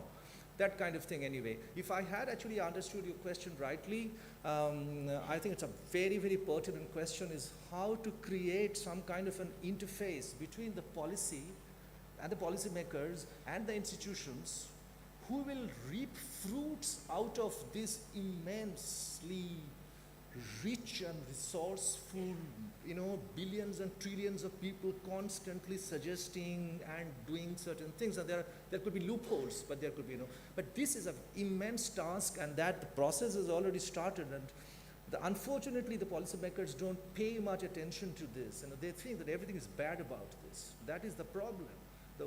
That is important. And I think the people who are in positions of policy making should actually pay attention to this. And even to people and organizations, a lot to learn from those who you think are actually enemies in a way. I know they are trying to distort and unsettle things, Anyway, so that is the new way of policy making that has emerged hugely in the world, and that is something which is crucial for us. China, yes, but I was not referring to who's the colonialist. It could be China for somebody, it could be the Euro-American context for somebody, It could be in one's own country, the people who are sitting in power exhibiting colonial tendencies.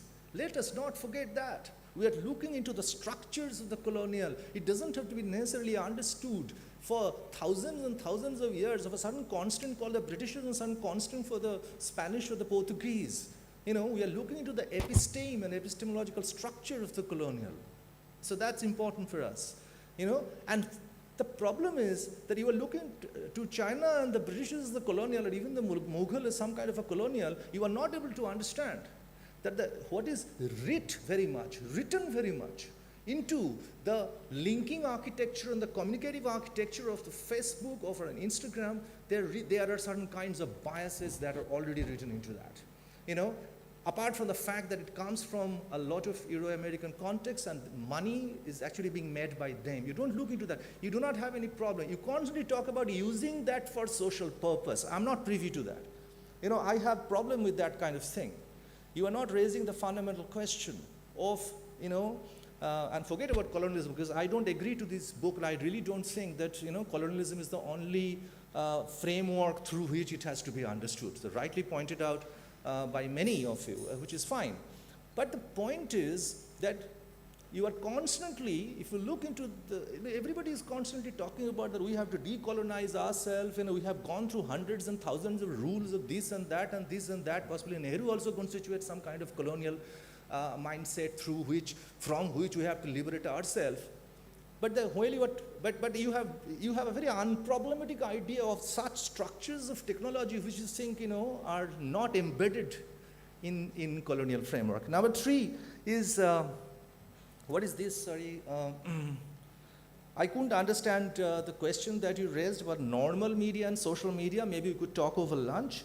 And you raised this question of information knowledge. Yes, knowledge is all about criticism, analysis, engagement, information, pieces of information, and internet shutdown. Once again, since there is no time, I have the chair beside me, so please identify me during the lunch and we can have a discussion on internet shutdown. Thank you. Thank you. Thank you very much. The way questions were raised, the answers given, this very well tells that we have done our job. And at least we could provoke you to think. Anyway, I have just a couple of things that is about, I'll just add something that is regarding the relevance of social media. It is ubiquitous. It is everywhere. Social media is everywhere. Individual, at the individual plane, or in businesses of all sizes and all types, they use it. It is an effective social strategy. I'm not going into details, there is a new term these days, trolling. If you want to shout at me, that is the best platform. You react and see, I am to react again, and we go on arguing. But I don't think that we reach any conclusion. Then coming to the challenges of social media, next.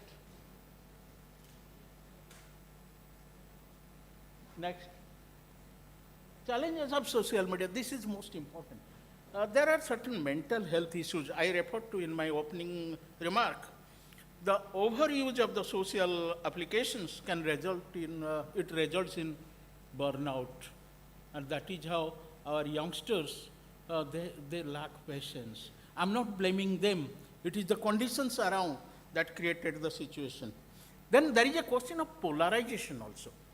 That is, individuals can end up in filter bubbles. They create the illusion of open discourse when the user is actually sequestered in an algorithmically generated online community.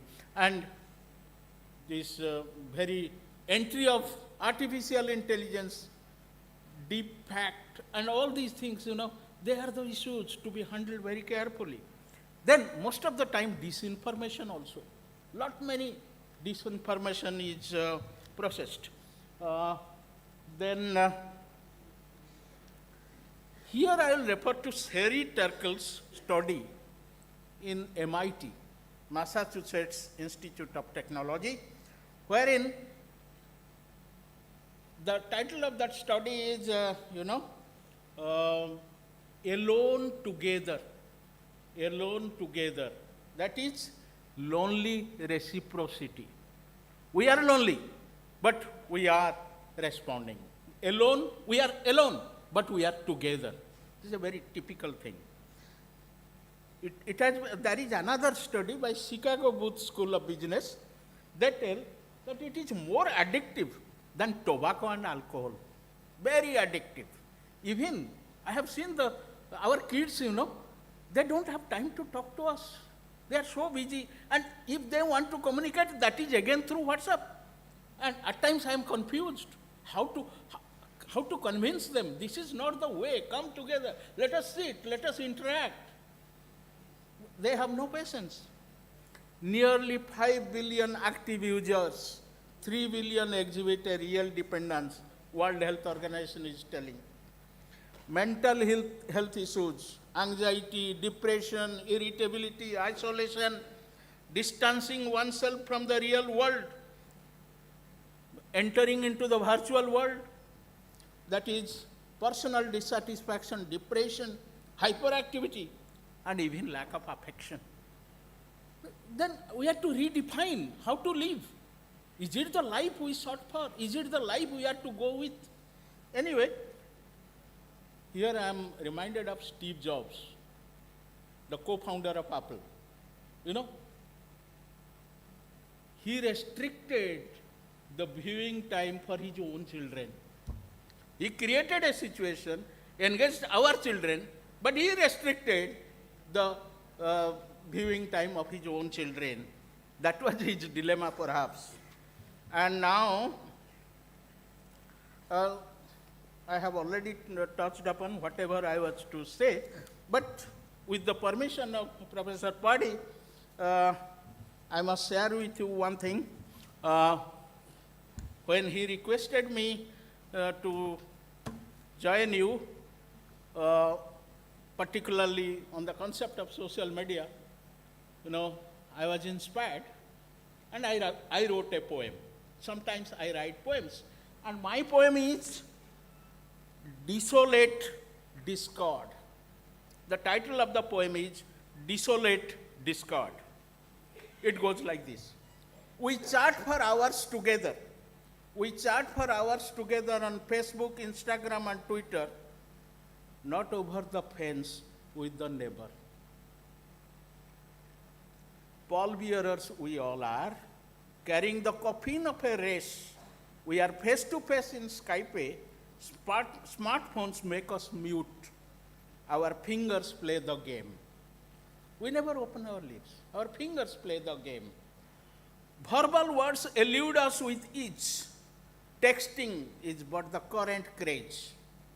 SMS has pushed aside phone call. The written letter trespasses into oblivion. Email has taken over the snail mail. We are in the bubble. We are in the bubble, often forsaken, in the magic tablet, forlorn.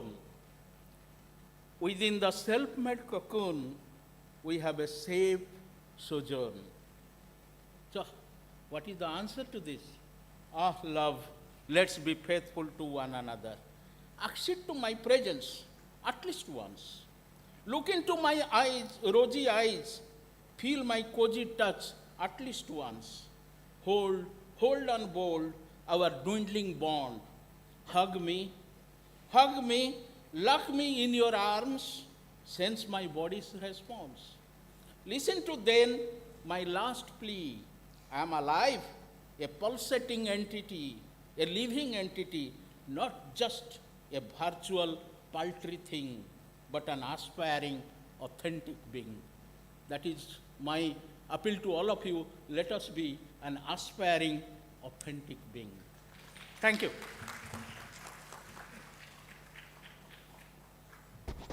Thank you very much for the emotions you brought with the poem which you recited here, sir.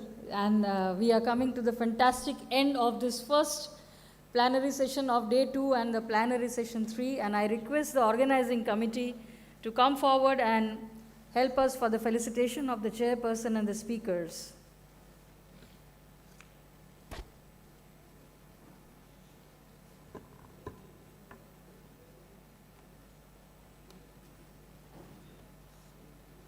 I request Professor Dr. Upendra Padi to come over on the stage and help us in the felicitation process. Sir is here. So we are starting the felicitation. First of all, we would like to felicitate the chairperson of our plenary session 3, Senior Consultant, Bharatiya Bhasha Samiti, Ministry of Education, Government of India, New Delhi, Dr. Nisha Manikar. Let's all of us put our hands together to felicitate and to thank Professor Dr. Nisha Manikar, who gave his precious time and addressed here. Thank you, sir, for your time.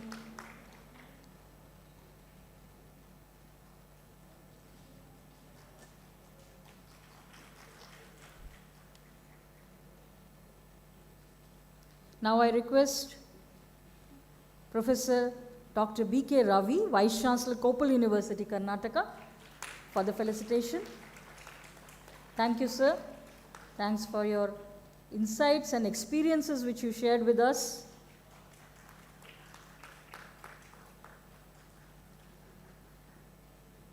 Now I request Professor Farhat Basir Khan, Professor, Center for Media and Mass Communication Studies, Jamia Hamdard University, New Delhi.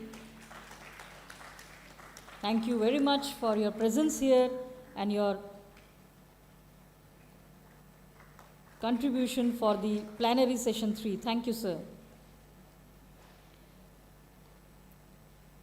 Requesting now Professor Dr. Ravindra Kumar Vemula, Professor and HOD of JNMC EFL University, Shillong, for bringing the insights from the northeast corner of India, and thank you very much for your experience sharing.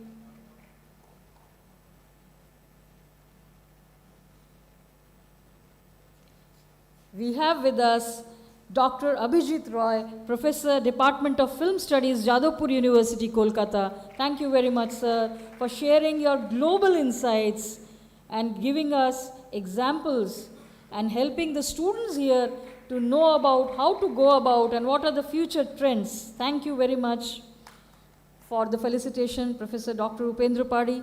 Now I would like to conclude the session, keeping in mind the time is running and we have our another session to come. I request the camera guys and the media personnel to take a group picture of the entire team for plenary session 3 here, and yeah, I'll also join. Thank you.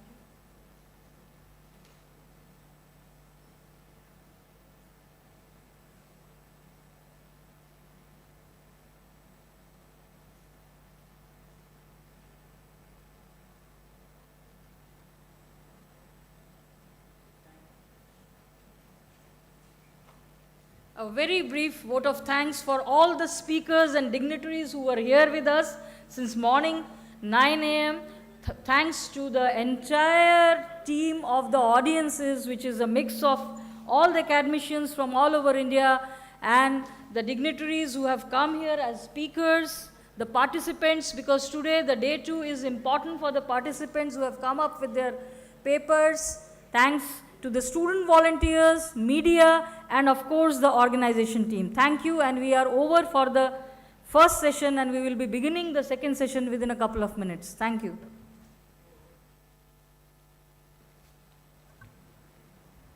It's my pleasure to request Professor K.V. Nagarajan, Professor B.P. Sanjay, and Professor V.L. Darurkar to come to the dais to have a group photo with this panel session.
or through GPay.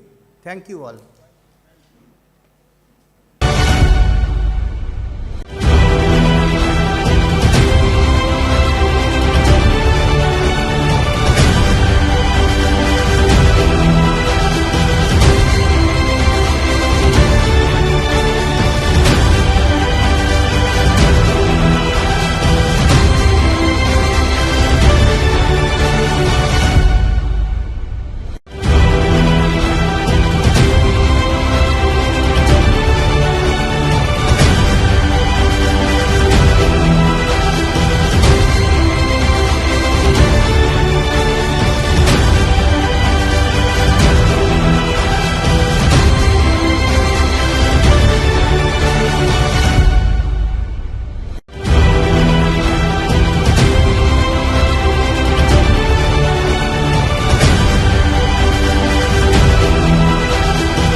panel.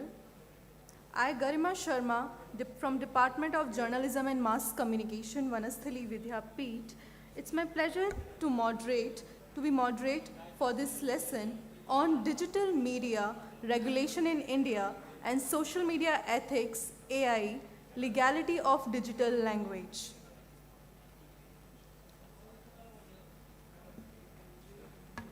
First of all,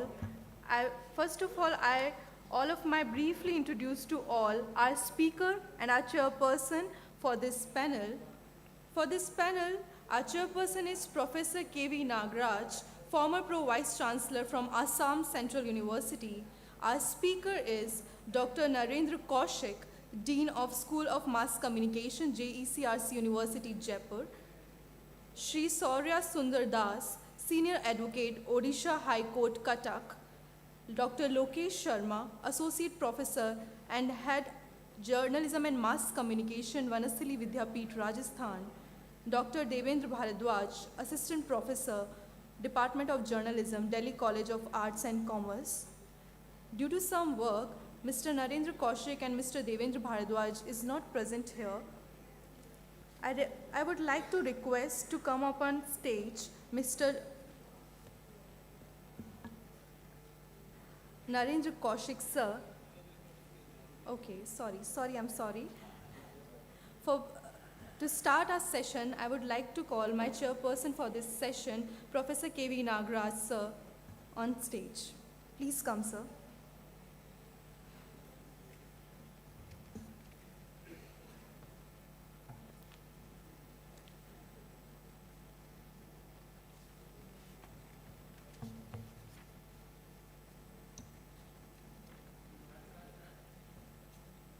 I have not seen the order of the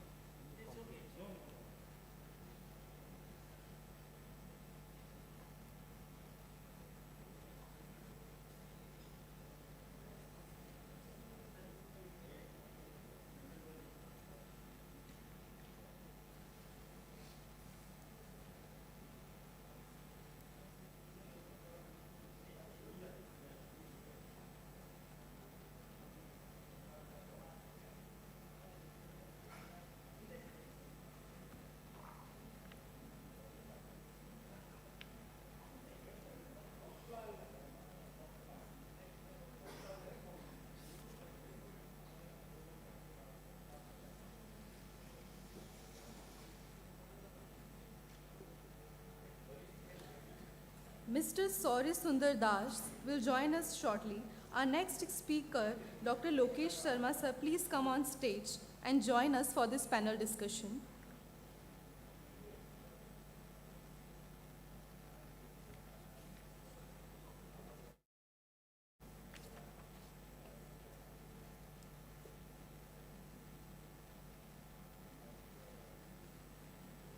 Thank you, sir.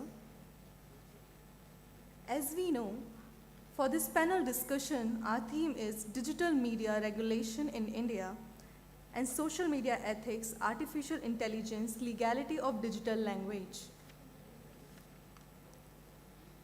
People's interactions, communication, and information consumption have been altered by social media. While technology has provided various benefits such as increased connections and information access, it has also introduced new concerns such as propagation of disinformation and hate speech. Governments all over the globe are debating how to govern social media in order to handle these difficulties while also ensuring the safety and security of their population. Thank you, sir. Thank you, volunteers.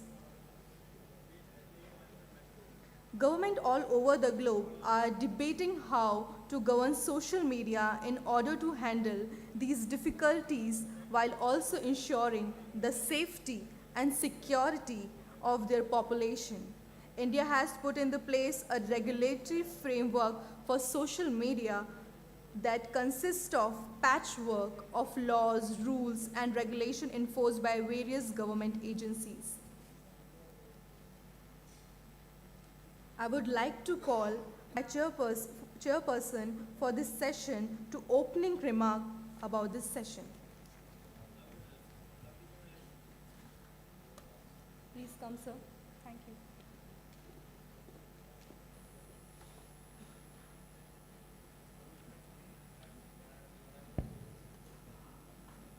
Thank you, Ms. Garima.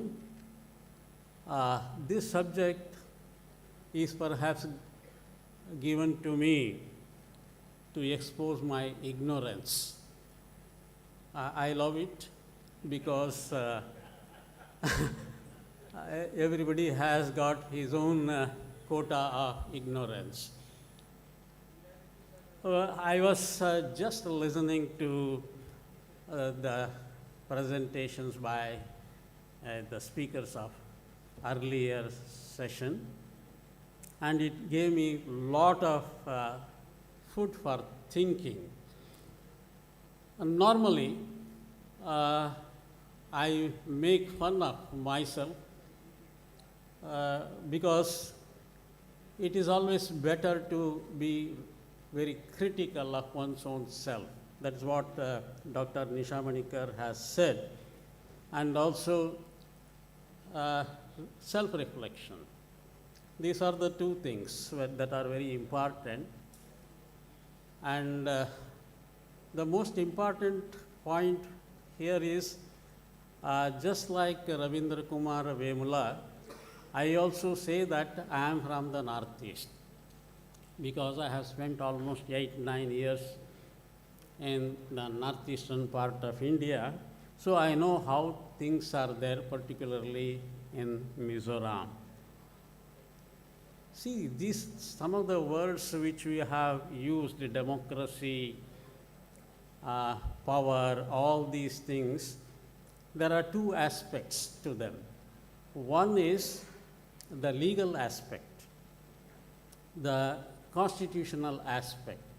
You know, we say Article 19(1)(a) of the Indian Constitution guarantees freedom of speech and expression. That is one aspect. The other one is the social aspect, or you can even call it as socio-cultural aspect.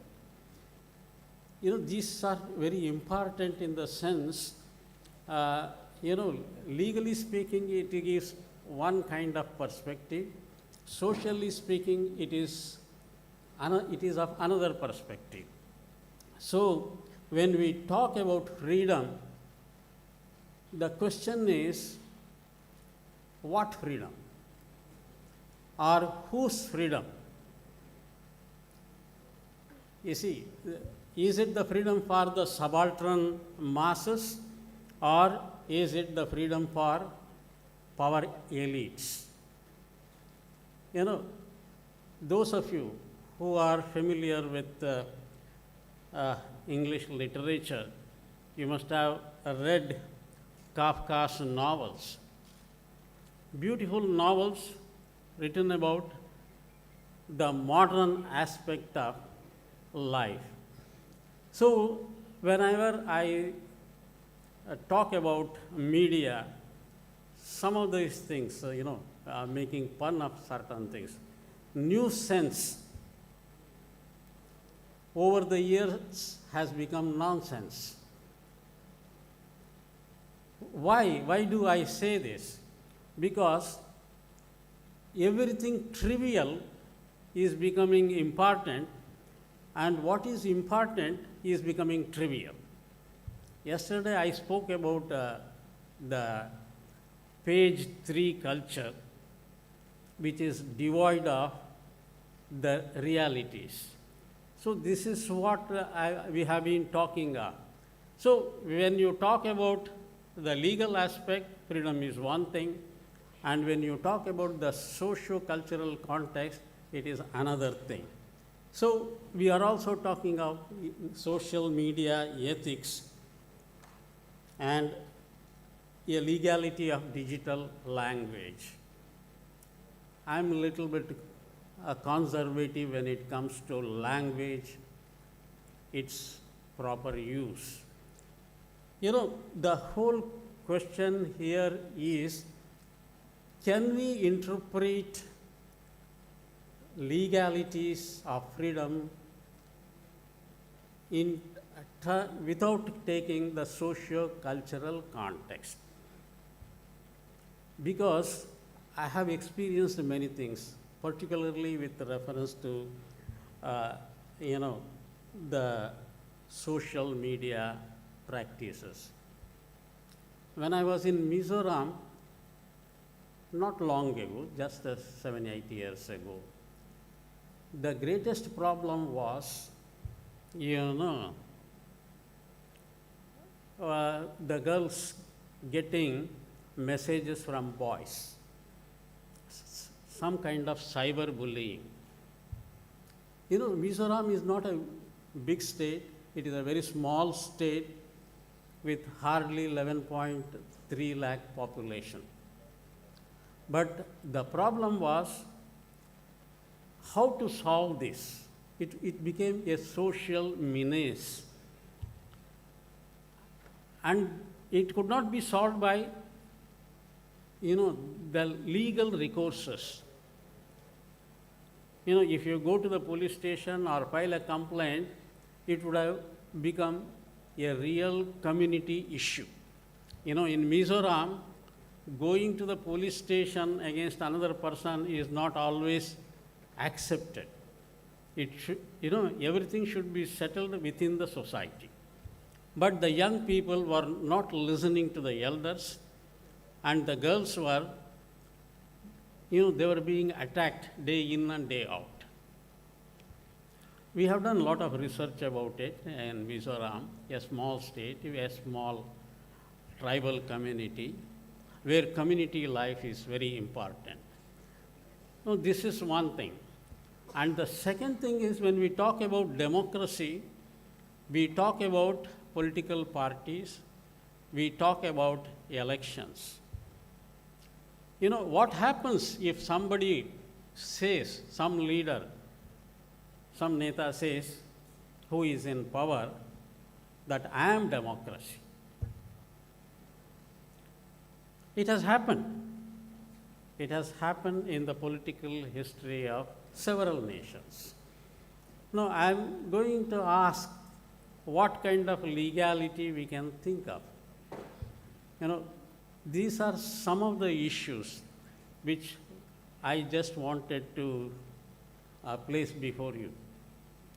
Then there are two important things that we media educators should think of. One is the use and abuse or misuse of Section 66A of the Information Technology Act. Can you believe that even now, even after the Supreme Court reprimand, even now cases are being filed against the people who are using social media. Their social media posts are being constantly monitored. How to prevent this? This is an executive aberration that is happening. Why? Very recently, the Supreme Court of India said you should not do it. 8 years ago, they gave a decision, verdict, that it is null and void. But still, it is being used and it is being noticed by the Supreme Court of India again. And the second thing is, Professor Abhijit Roy talked about the personal. Where is personal? The question of privacy, individual privacy, it doesn't exist in India. There is no legal framework for right to privacy, which is a fact. Of course, the union government long ago constituted a committee under the chairmanship of Justice Shah about right to privacy, but what has happened to the report? Of course, Justice Shah made several recommendations, but they are still gathering dust. But apart from the legality, there is another aspect. That is there anything called privacy in our social cultural framework? In India, the Western concept of privacy doesn't exist, I believe. I may be wrong. If you can correct me, I would be happy. This is what I have been thinking of. And we have also talked about how to introduce a privacy law which is Indian in context and also in spirit, unlike the Western concept of privacy. Because my friend Professor Darurkar always, and also Biplav, they are the champions of Indianness. So I think we also join them to say that we are also Indian. So these are the things that have been, eating my head for quite a long time. And of course, the way in which things are happening right now in the digital sphere by using the social media, all of us we were all aware of them, have understood how serious they are. So without, I think since two of my friends on the panel are absent, I have taken a little more time to give an introduction to what it is like from my perspective. Now, I request Dr. Lokesh Sharma to make his presentation. There is no time limit for him. He can take whatever he wants.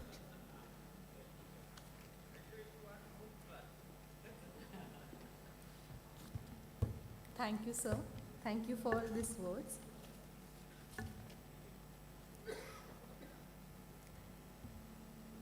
Now we move to our first speaker, Dr. Lokesh Sharma. He is an associate professor and head Department of Journalism and Mass Communication, Vanasthali Vidyapeeth University. The professor of journalism and mass communication with 14 years of experience in teaching, research, and administration. He is also community radio expert, having experience of 18 years in community radio program production and station management.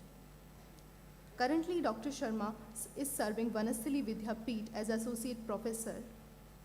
Contribution is establishment of community radio, community FM radio station, and commencement of journalism and mass communication program at the university are recognized as a key achievement of his service at the university.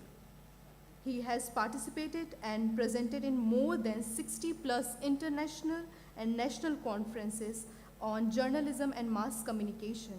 He has also worked as a co-investigator in the research project sponsored by UNICEF, DST, and many other organizations.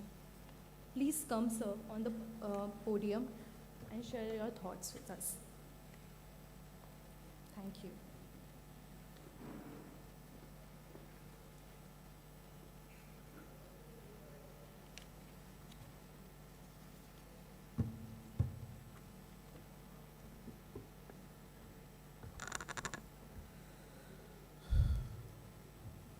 So very good morning to one and all present here in this auditorium. It's a great pleasure for me to share the dais with such a veteran and stalwart personality in this media education, Professor Nagraj. And many, many thanks to the organizers and especially Professor Padi for this opportunity. I am only the speaker in the panel. Coincidentally, I have to shoulder the responsibility of other speakers.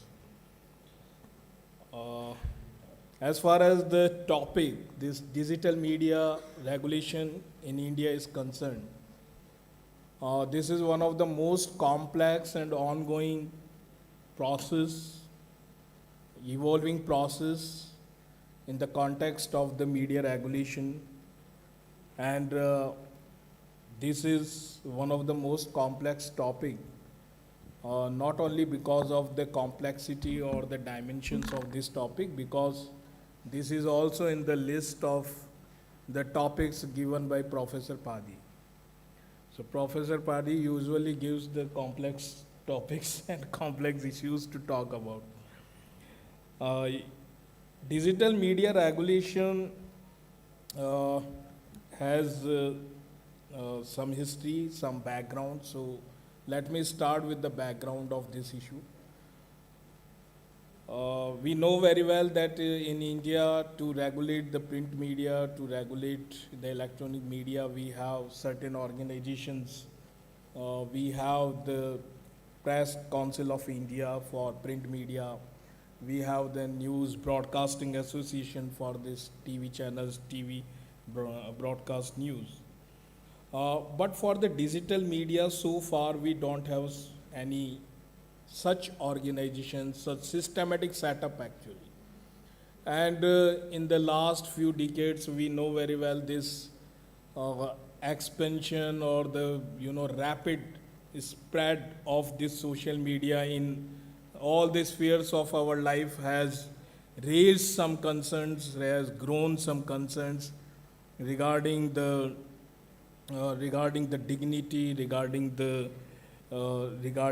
our life, our social life, our cultural life, and all. So, in all the dimensions, this social media has intruded, and it has impacted our all the spheres of life deeply, and there are the instances, there are the cases wherein the spread of this harmful and the offensive content has led to the crime, violence, and unrest in our society.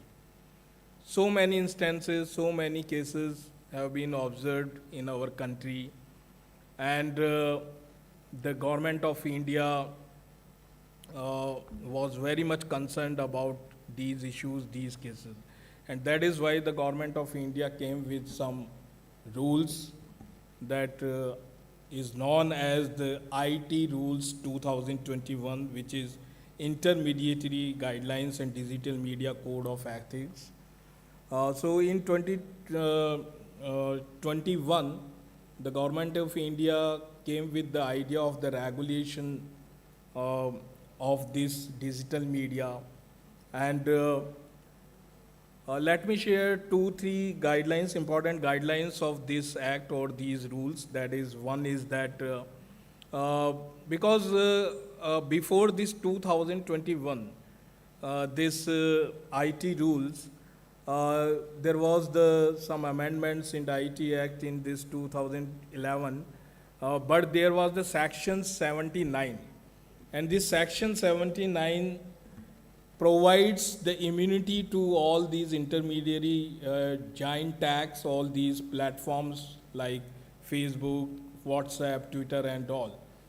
And according to 79, the Section 79, these giant techs are not responsible, not accountable for any flow of this flow and the creation of this offensive and the harmful content over the platform.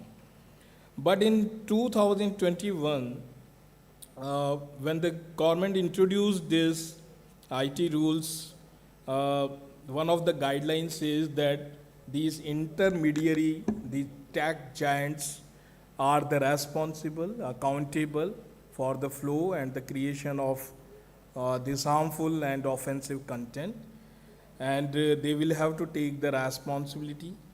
So the intent behind this regulation is to make these platforms more responsible, more accountable for such a sensitive information, such as sensitive content is spreading in the society and the communities.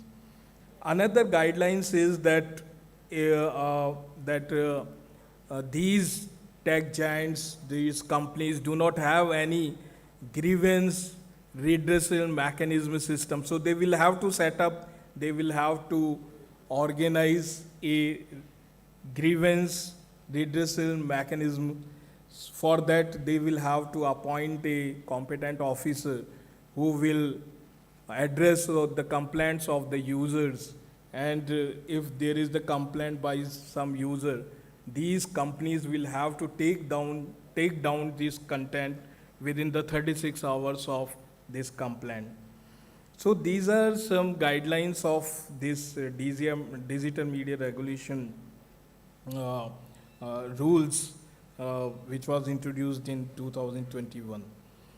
One of the biggest challenge before the government is that is the striking the balance between the upholding the fundamental rights of this freedom of speech and expression and restricting this harmful and this offensive content. That is one of the biggest challenge, because on one side, if you restrict this content, there may always be maybe a argue or maybe the counterpart that you are going to curtail, you are going to curb the freedom of speech and expression and the freedom of access. And if you allow everything without any restrictions and without any checks and balances, then again there is the fear of, there is the danger of misleading, and this information leads to the violence, unrest, and the crime. So that is the challenge before the government, that how can we strike a balance between these two sides of this issue. And we can also observe a conflict of interest, the conflict of interest between the interest of the tech giants and the interest of the governments. You can see that on one side, these tech giants, for these tech giants, we can understand this is a business, this is a business model. So a lot of money is involved in this business, and they are not ready to compromise with their business on any part, on any circumstances. So what is happening that there is you can say there is a conflict between these tech giants and the governments. Governments are very much concerned about their societies and communities, because the governments have a greater responsibility to protect this society to community from any offensive content or any unrest or any violence or any crime. So they are responsible to maintain the social order in the society and the community, and that is why they are very much concerned about this. So there is a conflict of interest between this tech giants and the government and the state. From the perspective of this tech giant, we can observe one thing, that they have a uniform policy across the globe, actually, in terms of their content regulations and all. For example, these all tech giants like Facebook, Twitter, WhatsApp belongs to USA. In USA, we know that they have the absolute freedom of the expression in their constitution. But on the other side, in India, this is totally different. We do not have the absolute freedom of speech and expression in our constitution. We have the freedom of speech and expression, but with some conditional restrictions, we can say. And that is another complexity of this issue, that these tech giants are trying to impose their policy on all the countries in the same way that we have for them. But they will have to understand the socio-cultural context of every country. Because when it comes to the India, we know very well we have a very diversified and populous society, and the people are very much emotionally and bonded with some religious ideologies and all. So in the society like India, a much care must be taken regarding the content, regarding the flow of content, creation of the content, and that is the concern of the government. And I think until or unless there is no cooperation, there is no coordination between these tech giants and the government, this problem cannot be resolved because this media regulation, the regulation is about the combined effort of the tech giants and these governments or state. So that is another issue of another side of this issue, and the another intent behind this all is that the governments wants a very accountable and responsible behavior of the users, behavior of the people on this media, social media, and that is another issue. If we talk about these tech giants, their perspective is that they always argue about the privacy of the individuals, privacy of the data.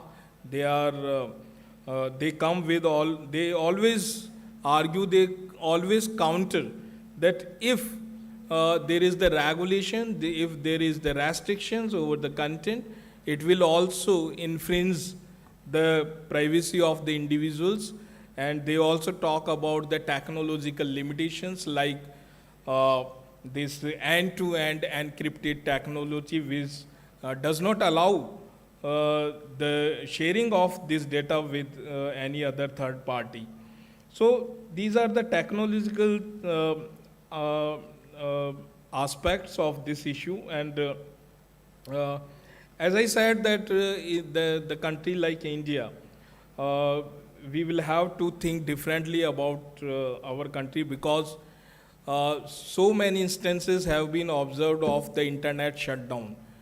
According to one survey, India is at the top in the list of the countries where this internet shutdown has been taken place. And I belong to Rajasthan, and Rajasthan is again at the top side in the states where this internet shutdown has been taken place most of the times. So these instances, these cases reveals that how sensitive and how vulnerable kind of society we have in our countries. And there is always a danger of the, this mislead information leads to the violence, crime, and the unrest in the society and this our community.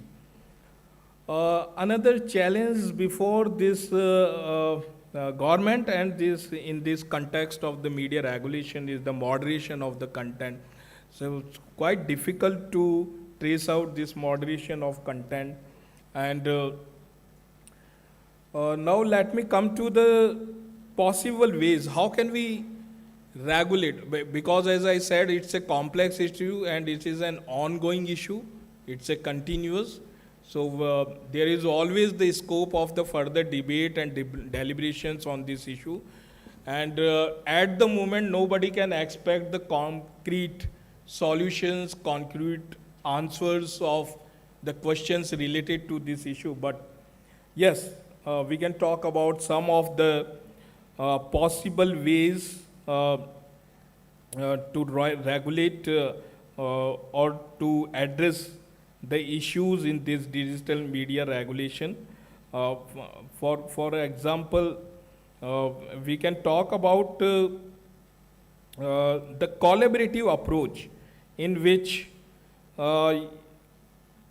this might entail the social media platforms collaborating with the government, civil society groups, other stakeholders to create a set of best practices and rules for controlling harmful content on these platforms. Stakeholders may collaborate to produce more effective and nuanced solutions that took into consideration the complexities of the social media. So this collaborative approach may one of the possible way to go into this direction of the regulation, and we can strike a balance in this all. Another way is that we will have to ensure the transparency. So another option is to promote transparency about how social media firms work. This might entail compelling business to reveal more information about their algorithm and data gathering techniques, as well as giving users more choice over how their data is utilized. So increased openness would serve to create confidence among users and authorities, as well as highlight areas where further regulation is required. So we can also observe that why is there lack of coordination and cooperation between the governments and the tech giants, and one of the reason is the lack of the trust, lack of the confidence, because the tech giants are not ready to have the transparency in terms of their working, their functioning, their data algorithm and all. If they could if they could come with some clarity on this, I think there are more chances of the coordination, cooperation between the governments and the tech giants. And another possible way to go in this direction is that algorithmic accountability. So, given the role of algorithm in molding the material that people view on social media, more algorithm responsibility is required. So this may entail adopting new norms and principles for algorithm transparency, as well as the procedures for independent audits and supervision of these algorithms. Social media firms may guarantee their platforms are more equitable and inclusive by making their algorithm more open and responsible. So this may be another way of going or reaching to a common point in terms of this media regulation, digital media regulation in India. Sorry.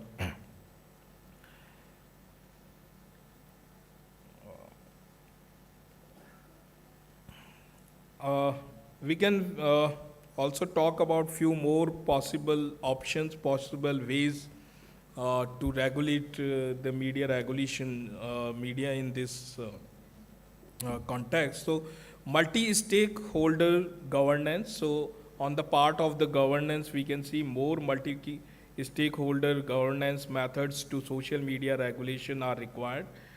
This might entail bringing together governments, civil society organizations, and academia, industry representatives to produce solutions that reflect all stakeholders' interests and concerns. Multi-stakeholder governance can aid in making social media regulation more inclusive and representative of varied viewpoints and demands. So that is another way to deal with this issue. And this international collaboration, what I also talked about in my initial remarks. So, given the worldwide character of social media, further international cooperation on regulation is required. This might entail the creation of new international norms and guidelines for regulating social media, as well as more collaboration among national governments in exchanging best practices and regulatory methods. So there should be the exchange of the best practices among the countries, among the states, and countries can find more effective answers to issue of regulating social media by working together. So that is another possible way to deal with this issue. And Last but not the least, that is education and media literacy. So nowadays, on every second forum, there is a debate, there is a talk about the education and media literacy. And particularly in the society like India, we need it. This is the need of the hour, you can say. So there is a need for more social media education, media literacy.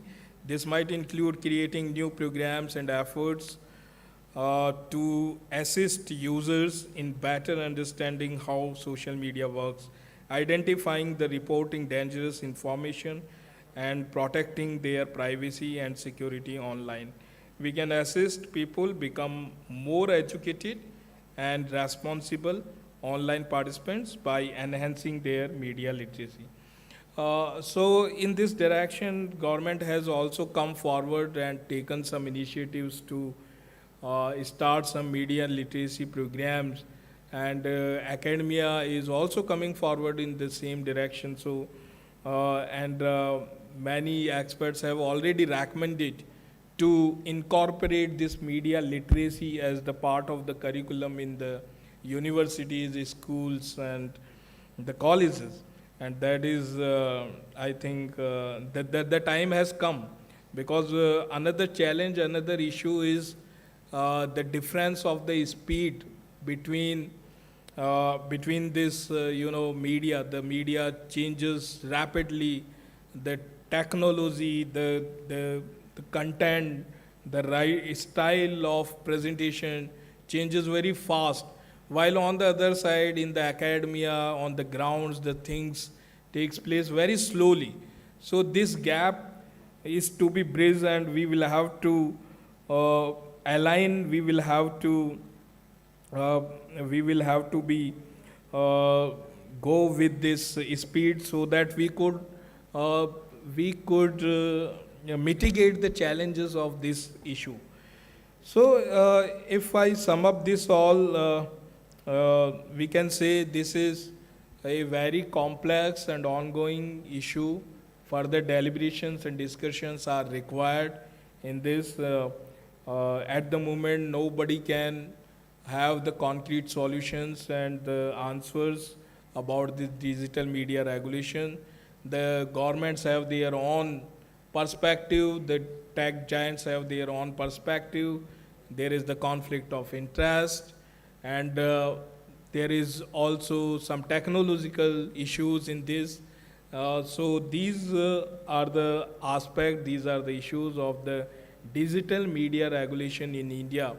But nobody can disagree from this point that if we look at the fatal consequences or the serious consequences of this harmful and the offensive content, the time has come that we will have to think how can we restrict it without compromising this fundamental right of freedom of speech and expression.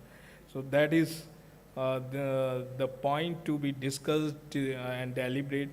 So with this all, I am stopping myself here, and it would be better to discuss this topic with some of the questions. As I said, it's an ongoing process, and the further deliberations and discussions are required. So thank you very much. Now I take my seat. Thank you.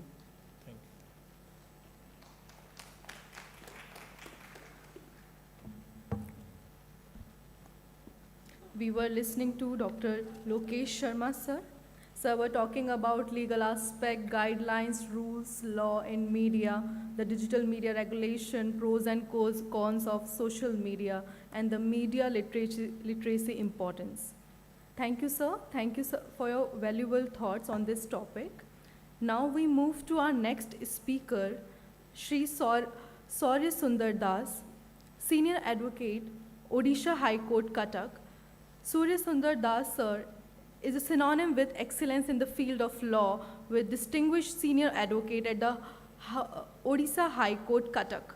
His exceptional work in the matter related to National Company Law Tribunal were he is elected Vice President of the NCLT Practitioners Association. His expertise in NCLT cases has made him a sought-after authority in corporate and insolvency law. His unwearying commitment to the upholding the principles of fairness, ethics, and the rule of law has earned him the respect and administration of his peer clients and the judiciary. Sridas has contributed significantly to legal education and is often invited to share his wisdom and experience with aspiring lawyers. Please come on dais, sir, to share your valuable thoughts on this topic.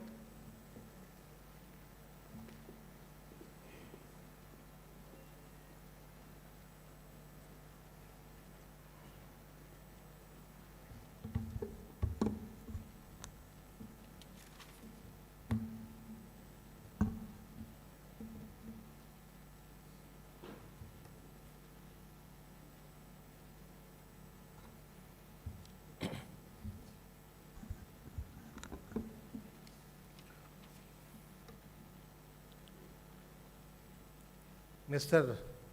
Professor Bhardwaj, the former Pro-Vice Chancellor, I'm sorry, Nagraj, I'm so sorry, I'm extremely sorry. So, in fact, this shows that by profession I'm a lawyer. To start something which is not correct, but ultimately by the arguments and assimilations of various aspects to make it correct. I'm sorry, Mr. Nagraj, Professor Nagraj. Professor K.V. Nagraj, former Pro-Vice Chancellor, Assam Central University. I was having a very short interaction with him, from which I could gather that the reflection of his career as the Pro-Vice Chancellor of the Assam Central University is just a tip of the iceberg. He has many more, in fact, which could be added either before this or after this. Dr. Lokesh Sharma, Associate Professor and Head of J&MC, Banasthali Vidyapit, Rajasthan. And after coming into the auditorium, I just wanted to inquire as to who the participants today are. I am told the students, the research scholars, and the education staff, who we normally call in our legal language either teachers or lecturers, readers, or professionals, in whatever designation they can be addressed or called. And when I was told that this is the gathering today, who I am going to address, then I found it is much difficult to address such an elite gathering rather than arguing before the court, before either a single judge or a division bench of 2 judges or a full bench of 3 judges. But I would try to, in fact, satisfy the kind of responsibilities which has been bestowed upon me today to say with regard to the digital media regulation in India and social media ethics, legality of digital language. You know, today we are discussing about digital media, digital language, and everything connected, concerned, or linked with digital aspect.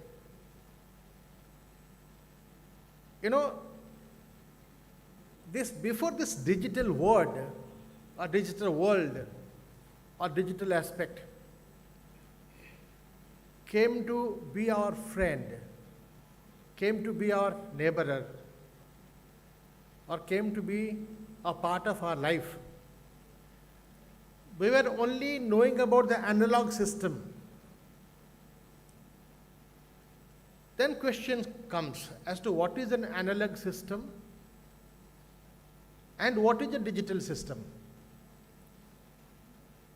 I believe this digitization and subsequently translated to digitalization came much later, but the analog system was in vogue. So what is the analog system? That is, the human experiences are said to be analog. And every computer device is known to be digital. That is a very plain explanation of analog or digital. Let me give an illustration. When cable television network first of all was introduced, sometimes in 1993-94 in our country, before that Doordarshan was there. And that cable television network we were experiencing through the analog mode. And when we are experiencing those things in analog mode, there is no check and balance. In fact, a content provider like Star, Zee, Sony, whoever, the viewers and the cable providers were at the ipse dixie of the content providers. Basically the viewers.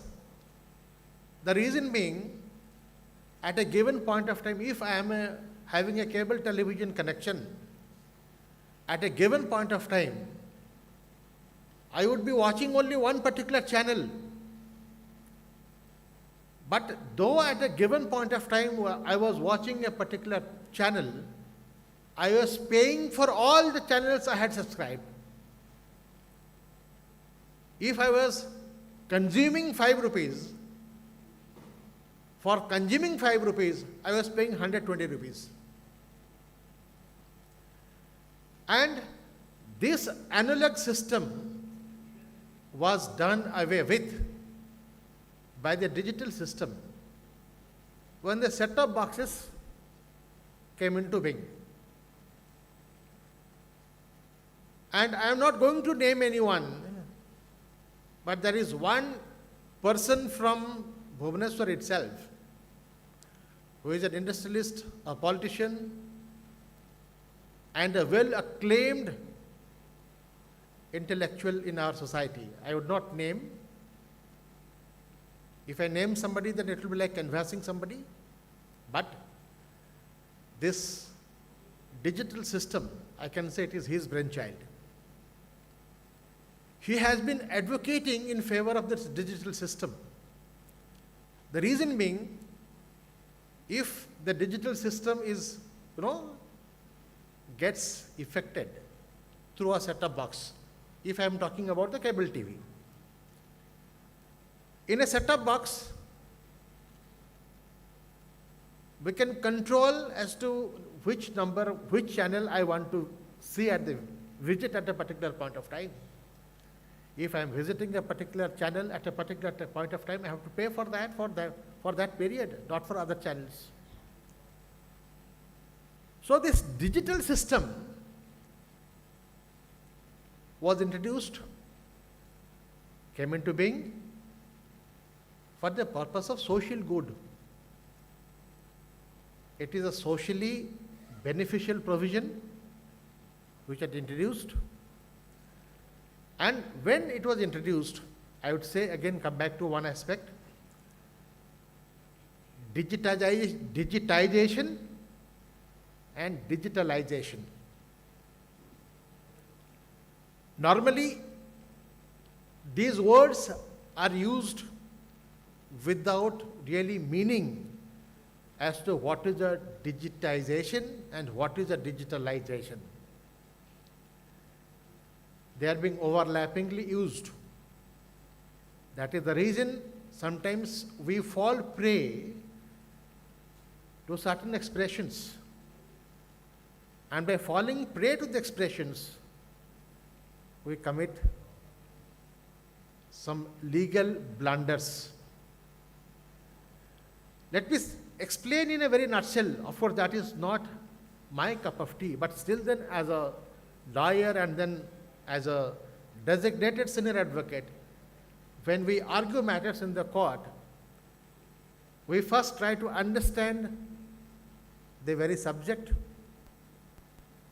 We try to understand the basics of the subject, then try to link the basics of the subject with the legal aspect, and then argue. That is the reason I had made little bit of research. What is a digitization? Digitization is nothing but from the paper, it is in writing. We want to preserve those writings. We take photo, then have a PDF, that in the PDF, and then store it. That is digitization.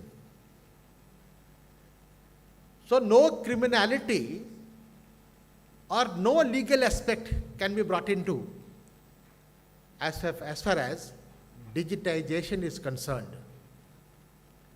It is basically protecting the documents, protecting monuments, protecting certain things which in due course of time would have faded. So now protection by way of digitization. Then what is a digitalization?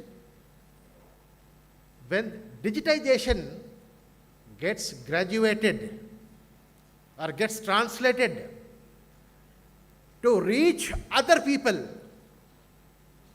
that becomes a digitalization. I have a content. I have digitized my content. That is for the purpose of me going through my own contents or for few other people who wants to get benefit from the content. But if that content becomes accessible to everyone, whoever wants to have an access to that content, that accessibility is called a digitalization. Then I'll bring one particular factual aspect regarding this digitalization. You know, every day in the morning when we get up, from either 5:30, 6, 6:30, 7, 7:30, 8, whatever be the timing for an individual to get up and start his days or his days. Normally, many, about 60, 70, 80%, they believe in just watching the news in the television or in the own mobile set. We are entering into the arena of digitalization, right from the beginning, when our day starts. And in order to have digitalization make it more popular and make it friendly, user-friendly, the data says that 6.5 million cell phones are sold a month in our country. You can visualize 6.5 million cell phones are being sold in a month in our country. That itself shows that digitalization and our knowledge through digitalization has become a friend, has become a part of the human being. I can say it has become a limb of the human being. And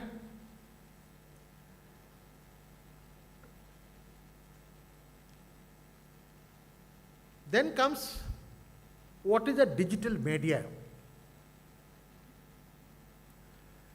Digital media, why I am saying all these things going step by step, before entering into the arena of legal aspect, we should have some clarity in regard to these things, so that when I speak about law, there will be no difficulty to understand as to how the legal aspects or law will fit in with all these things.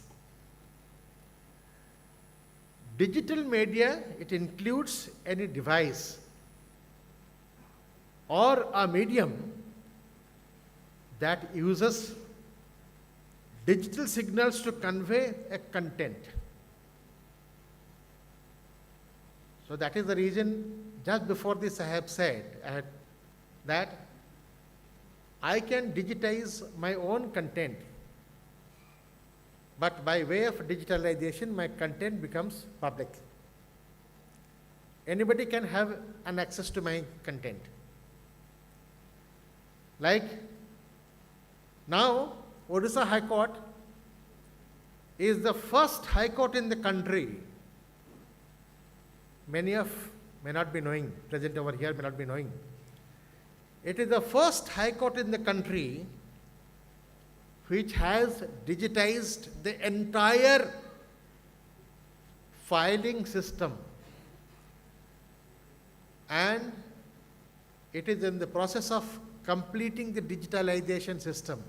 Now you can find arguments before the Chief Justice Court. It is in YouTube. You can watch the argument live. See how digitalization is helping us in a positive manner. Supposing X is an advocate, maybe senior advocate or may not be senior advocate, Y is a client who has bestowed confidence upon X to argue the matter, has paid X his fees, entire documents to argue the matter. Before the digitalization was introduced in the Honorable High Court, a litigant was not in a position to know whether his case had been properly presented before the court, or what he really intended to project before the court has been projected by his lawyer or not. But now, he can watch the entire proceeding. He can see and hear what his lawyer is arguing before the court. And that is so important a factor that nothing is hidden today. So not only that, you are knowing about your own case, but also every other aspect in the human life has become accessible to others. And there is another definition to the digital media.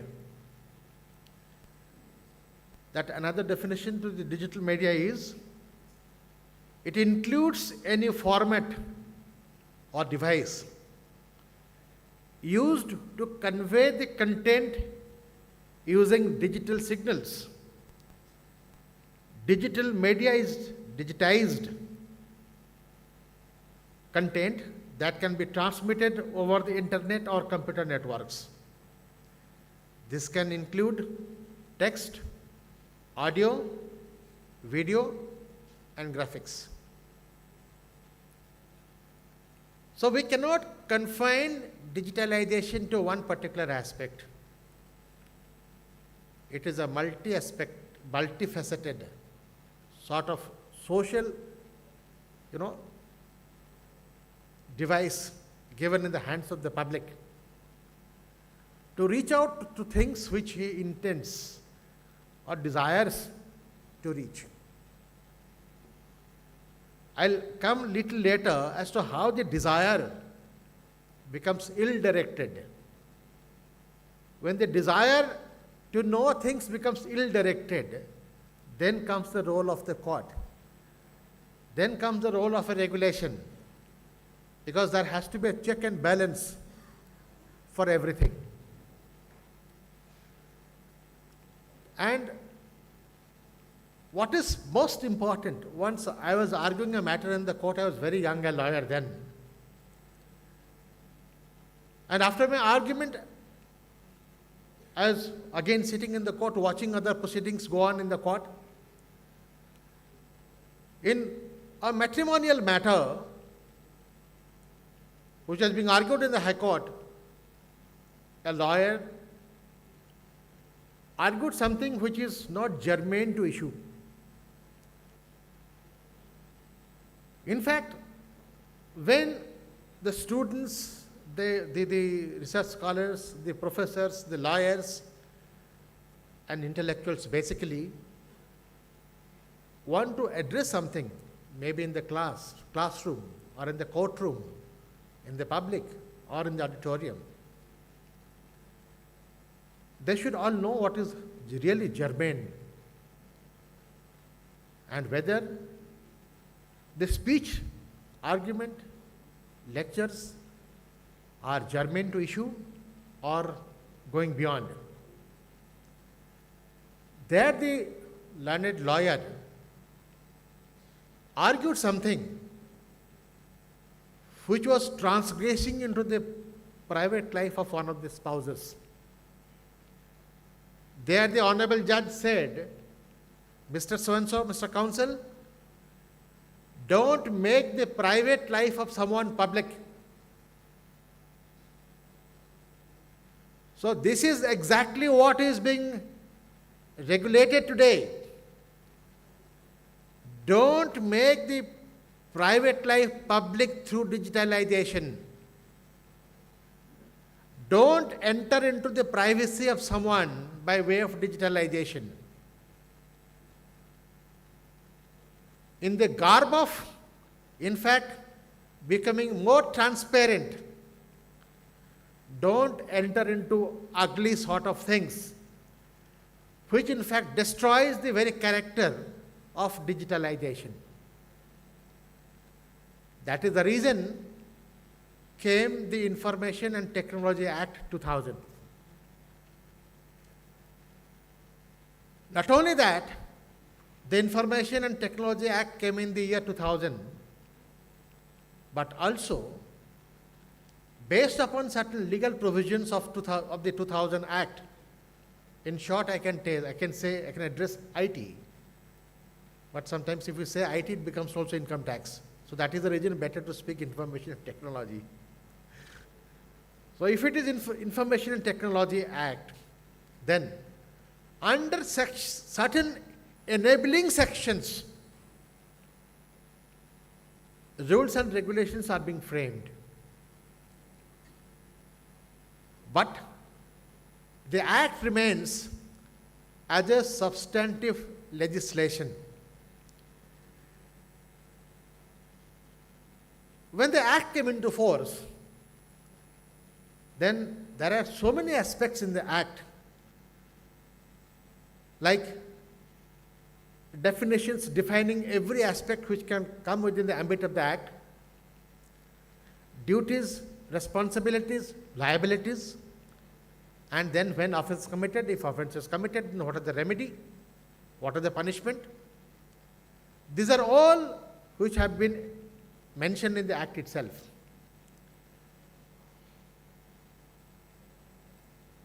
The information technology under the Act, a rule came in 2021, that is Information Technology, Intermediary Guidelines and Digital Media Ethics Code Rules 2021. And what that rule provides?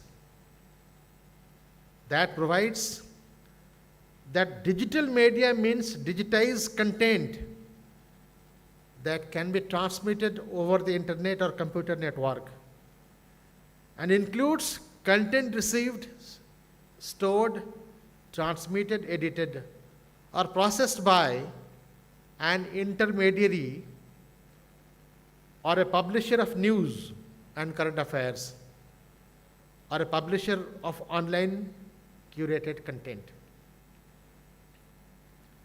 I am giving an illustration what happened during the COVID time. I am again not naming, because as a senior advocate I had appeared for many corporate houses. If I name the name of any corporate house, then it will be presumed that I have got some kind of inclination towards a particular corporate house. I am not naming any corporate house here. You know, during the early stages of COVID, two friends, one was diagnosed COVID, taken to the COVID hospital. Another was serving in a media house. The friend who was infected with COVID virus, he was narrating not ordeal, he was narrating an interesting aspect to his friend over telephone. You know, this is very interesting. Those who are leaving this auditorium, they'll be deprived of listening to this very important aspect. So I wish everyone should know this, because this will be an eye-opener for everyone. At least I can say we don't have a thick population here. I don't mind speaking to an empty house. But when speakers are invited to speak, when they're speaking on the subject, those who have got some interest in the subject, I wish they should sit and listen. So what happened? There was, the friend was the person, that friend who was infected with COVID virus, he was telling his other friend who was working in the media over telephone. That has become viral. There is nothing there, just making us sleep on a bed, giving some medicines, nobody there to look after, and giving food.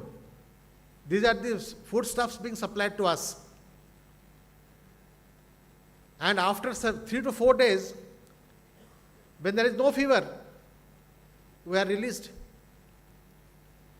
And this is how some manipulation, I know I will not say anything more than manipulation. This is how the manipulations happen. Then the other friend working in the media said, "Oh, is this?" Now yes, what I say, there is truth behind.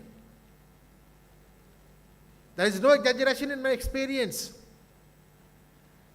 Then in one media house, this was circulated with a question mark, that this is what is being discussed by two friends, which has become viral. Then if two friends are discussing over telephone, how can this become viral?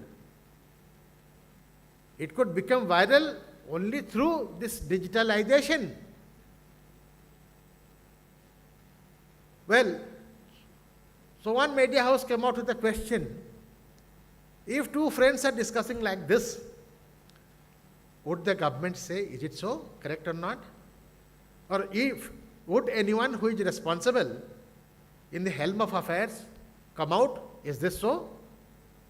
Or what is correct, what is not correct? Why I am saying is the negativity of digitalization.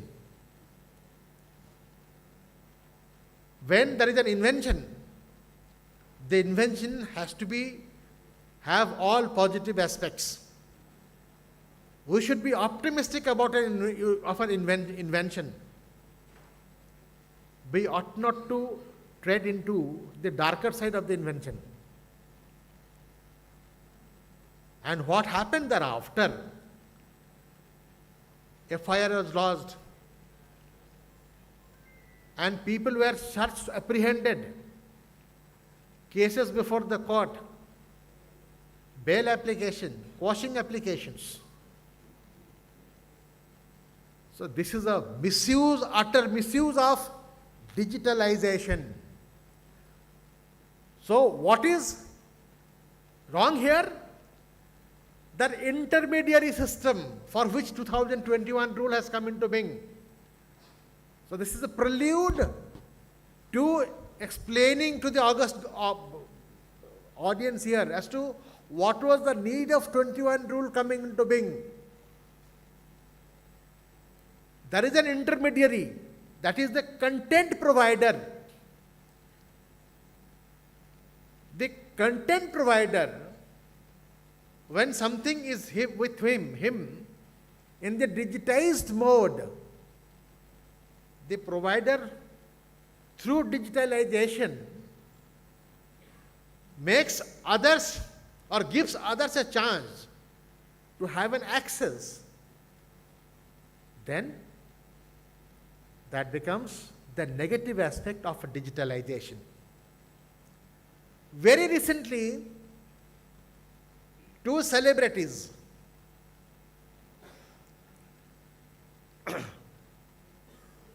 for such action, all the great celebrities of the country, including Amitabh Bachchan, great Amitabh Bachchan, has come forward raising the voice, what it is, what is the remedy, where is the remedy, how could you find out the person who has done it, who has triggered this? This is the negative aspect. Everyone knows about it, probably what is happening, what has happened. Everyone must have read the newspaper, must have gone through in the social media what is the topic about I am discussing. I did not have to elaborate that. So that is a negative aspect.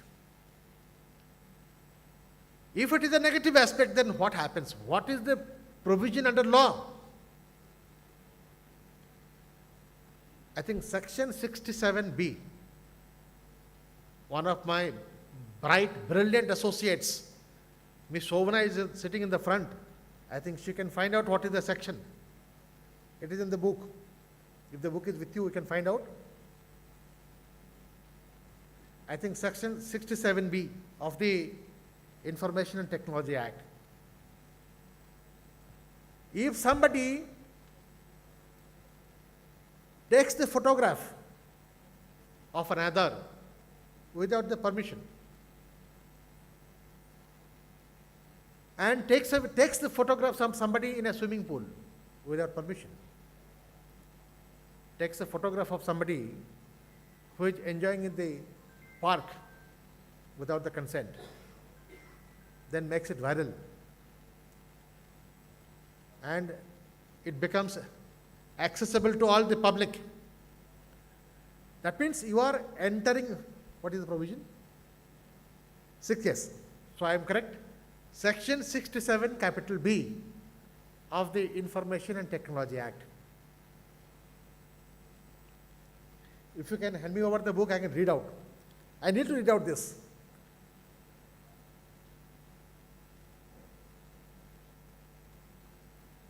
So, this is a darker side of the digitalization, for which from section 66, 67, all these things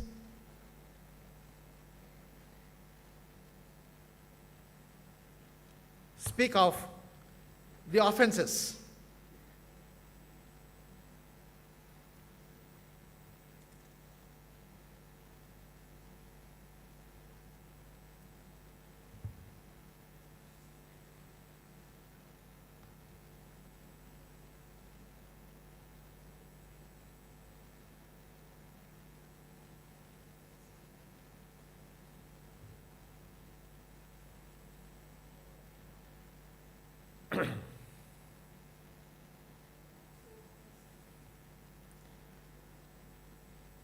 Then, Professor Nagraj, I believe, in his opening address, has spoken about Section 66 capital A of the Information and Technology Act. Section 66 capital A of the Information and Technology Act has been declared ultra vires by the Honorable Supreme Court of India in the year 2015. But unfortunately,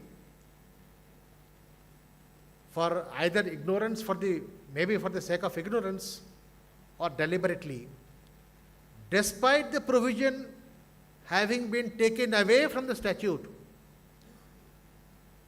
is being used and is used to the detriment of the society.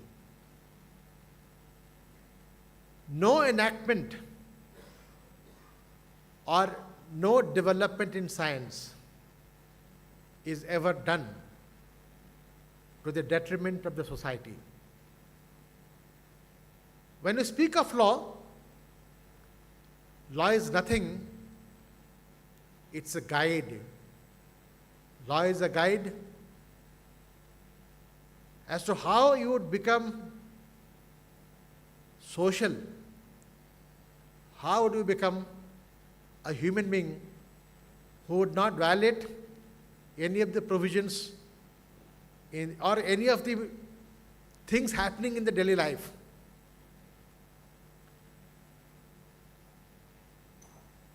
It is a path, it's a direction to have a normal, useful, fruitful, trustworthy social life. Any enactment, when the legislature enacts something, any enactment that is being legislated by this legislature has to be within the framework of the Constitution. Part 3 and Part 4. Basically Part 3. That is the fundamental principle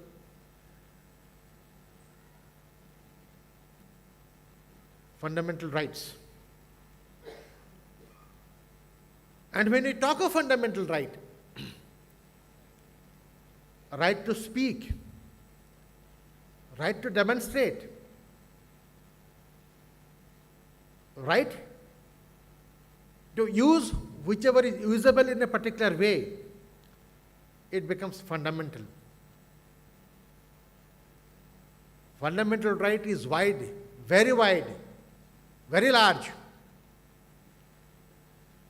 But wider is the discretion, more has to be the constraint. Because we have a right to speak, we have a fundamental right to speak. That doesn't mean I can speak with arrogance. That doesn't say that I can speak a certain thing which is not accepted by the majority. That is what is the fundamental right. And we have a fundamental right to have access towards good things. We don't have fundamental right to have access towards somebody's privacy. That is against the fundamental right, against the freedom of speech. So anything that the Constitution provides based upon which a legislature has legislated has a purpose to achieve. When the regulations have been framed under the IT Act 2000, the regulations are to achieve the fundamental right enshrined in the Constitution in Part 3. It is not to defeat the fundamental right of the Constitution. Right to do business is a fundamental right.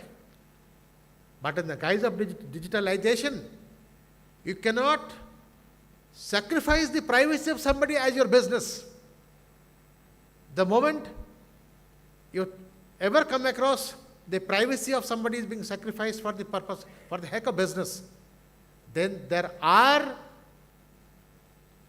checks and balances in the statute itself, in the 2000 regulation itself. We can always approach the police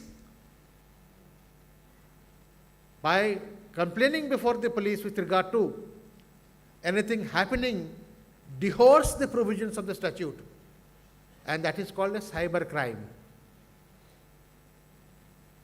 A cyber crime is something, in fact, which has become now absolutely abundant.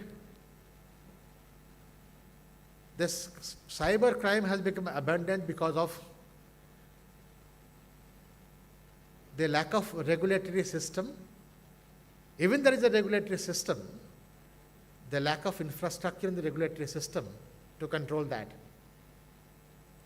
So when you come across a cyber crime, it can always be reported to the police, and then investigation can be geared, taken up, and if someone is found to have committed anything beyond what has been prescribed in the act itself, then he can be punished both with imprisonment and fine.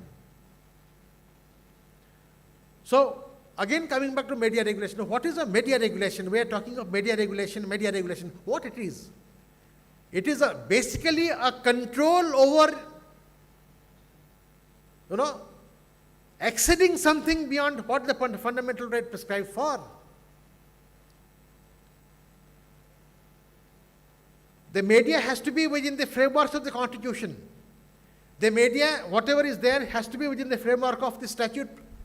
What has to be, in fact, telecast, what has to be produced, what is not. And for anything and everything which has got societal impact, there has to be regulation, and there has to be regulating authority. So under this particular enactment, 2000, there are authorities before whom the complaint could be made. And against the judgment of the authority, there is an appellate body. The appellate body is TDSAT, Telecom Dispute Redressal Appellate Tribunal, which was constituted under the TRI Act, Telecom Regulatory Authority Act. Under the TRI Act, there is an appellate body called TDSAT, and TDSAT is also the appellate body under this Information Technology Act. And anybody who gets aggrieved by anything under the any order passed by the TDSAT can challenge it before the High Court. Then again, the bottom line is the media regulation. If this act has come, the regulation has come, then it is the media people. Media means not only television. All those now which we are coming across in our walk of life, they have to become conscious about that. For that is, many things are being done without the authorities being conscious. Many things are being done deliberately to malign somebody. So when it is being done unconsciously, then in order to make them aware as to what is what, this kind of seminars, symposiums, workshops are to be held. More participants from the media houses are trained to know their rights, liabilities, and ultimately what is going to happen if they cross the Lakshman Rekha. And if I go on speaking about this, probably the whole of the day from 10 to 4 will fall short. But today, I will end here. Any opportunity, if at all given to me in a later point of time, I can always give my time, doesn't matter what it is, and try to share my legal knowledge, my personal experience, and many other aspects with regard to this. Thank you so much.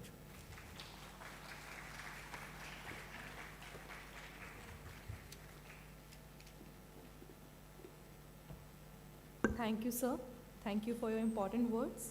Now I would like to invite for closing remark by Chairperson Professor K.V. Nagraj on the dais. Please come, sir.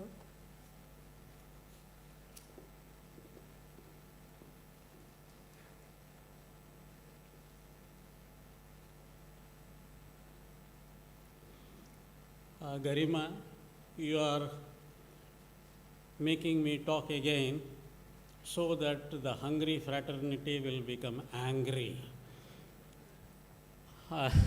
Anyway, both the speakers made elaborate presentations. Dr. Lokesh Sharma talked about IT rules, and he also made possible he also gave possible solutions, just like transparency and other things. He also talked about the use of algorithms in communication. I would like to tell him, recently I came across a good number of articles on algorithmic communication. They are quite enlightening, not very technical, they are quite enlightening. And as regards Sri Shaurya Sundar Das, I can't say anything because he is legally legal. So whatever presentations he made, they were really, quite informative and also added to our knowledge. And as he said, if we had given him more time, perhaps we could have been more enlightened. So I thank both the speakers, and we are on dot 1:30. But I don't know whether Garima will allow us to take questions from the audience. Garima, what is your order?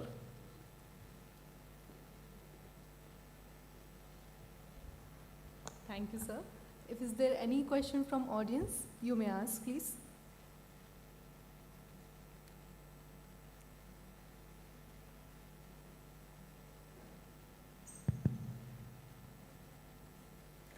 Sir, I may not have got you right, that you mentioned that two people are talking, one has got COVID and became viral.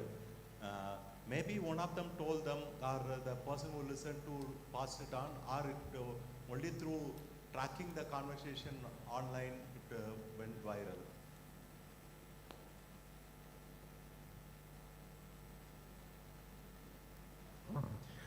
Would you be please more clarificatory in your question? Can you be more clarificatory in your question, please? You said there is a violation of privacy or some such thing you elaborated. Yes. And he said the person who was told that somebody has told somebody else that I have caught COVID, whether that person who listened to it to spread the message, or that conversation itself went viral otherwise? No, that conversation went viral. So that is what I'm saying, the darker side of digitalization. How it could have been? Yes. So then the content provider is to be hauled up for that. So if the content provider does not become circumspect as to what he has to do, what he is not to do, then things become viral. And then very purpose of our digitalization gets frustrated. So that content provider, in 2020 and 21 rule, it's called the intermediary. Yeah, just an added question. For instance, WhatsApp, as a faculty, we have a group, Yes. faculty members. If some dispute comes, the university takes up an issue that you have put some negative message. Can we argue it's just a social group and it's not a formal message? Well, legally.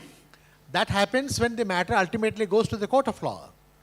So you have to defend yourself. But my purpose of saying is that by way of when in the world of digitalization, one has to know what is the Lakshman Rekha, what has to be made public, or to what extent, to what content, the public will be having the accessibility.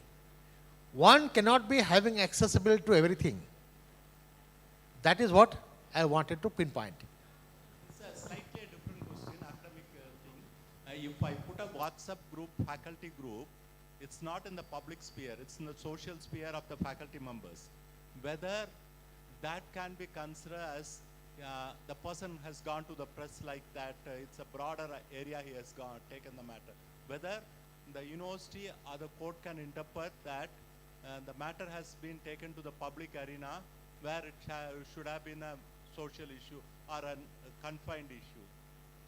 Sir, then what happens is, the faculties who are having a discussion, closed room discussion or whatever, if they are having a discussion with regard to a particular matter, so during a discussion many things come up.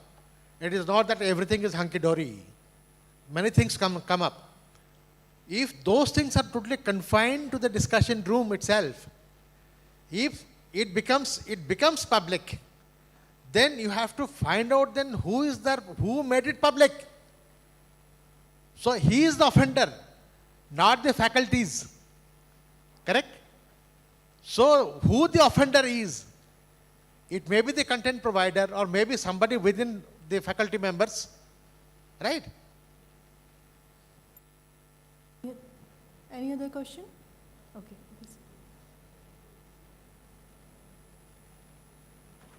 My question is supplementary to the gentleman who just asked. I will just share. I am Sunit Mukherjee from Maharishi Dayanand University, Rohtak, and the honorable member who raised the question of criticism of the university administration on WhatsApp group. In fact, in our university, one faculty member was suspended for his remarks on social media, which were considered derogatory to the then Vice Chancellor. But he went to the High Court, and Punjab Haryana High Court ruled in the favor of the teacher, and his suspension was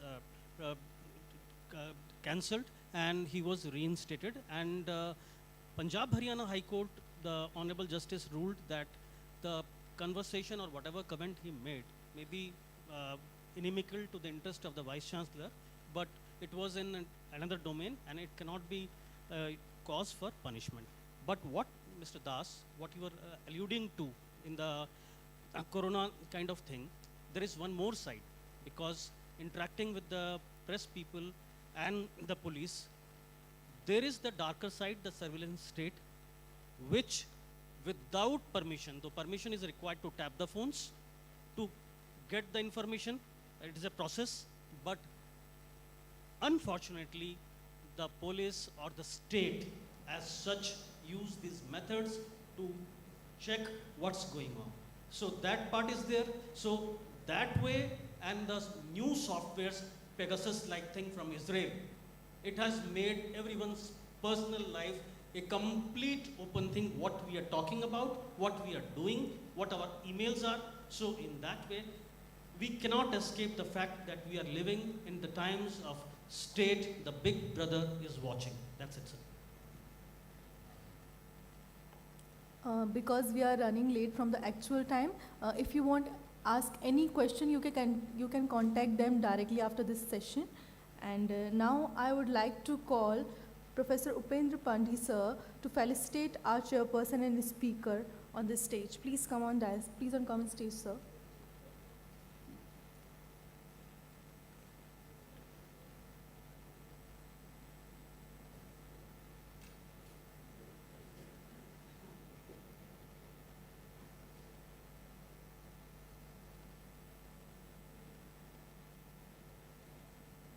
Give round of applause all the audiences.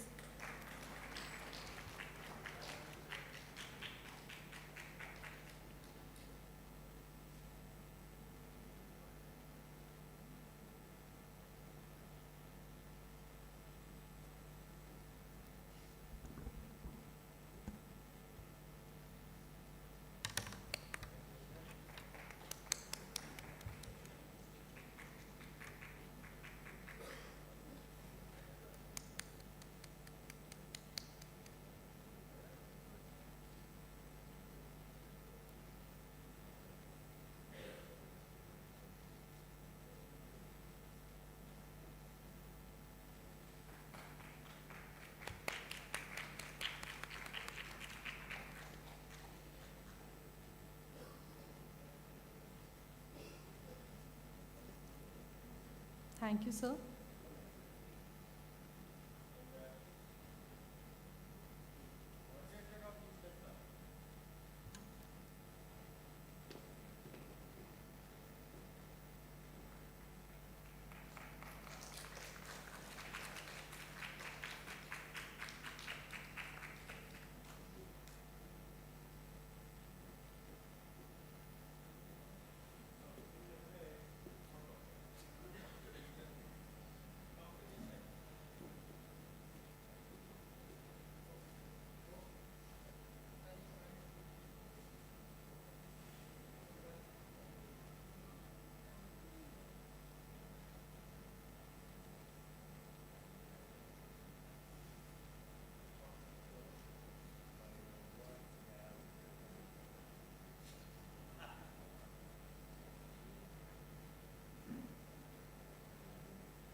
Thank you, sir.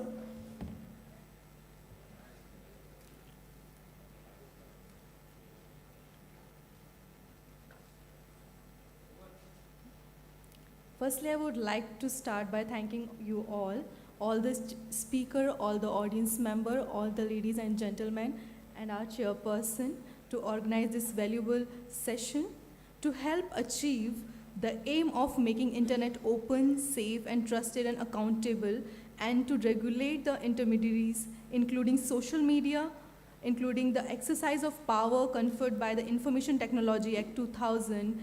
The central government has made the Information Technology Rules 2021. These rules cast specific obligation on intermediaries to observe, delegate, and provide that if they fail to observe such diligence, they shall no longer to be exempt from their liabilities under the law of third-party information or data or communication link hosted by them. Thank you all of you for joining this session, for joining this panel. Thank you so much. Thank you so much, all the speakers and the chairperson, for your valuable thoughts and your time. Thank you, sir. Lunch is ready outside. You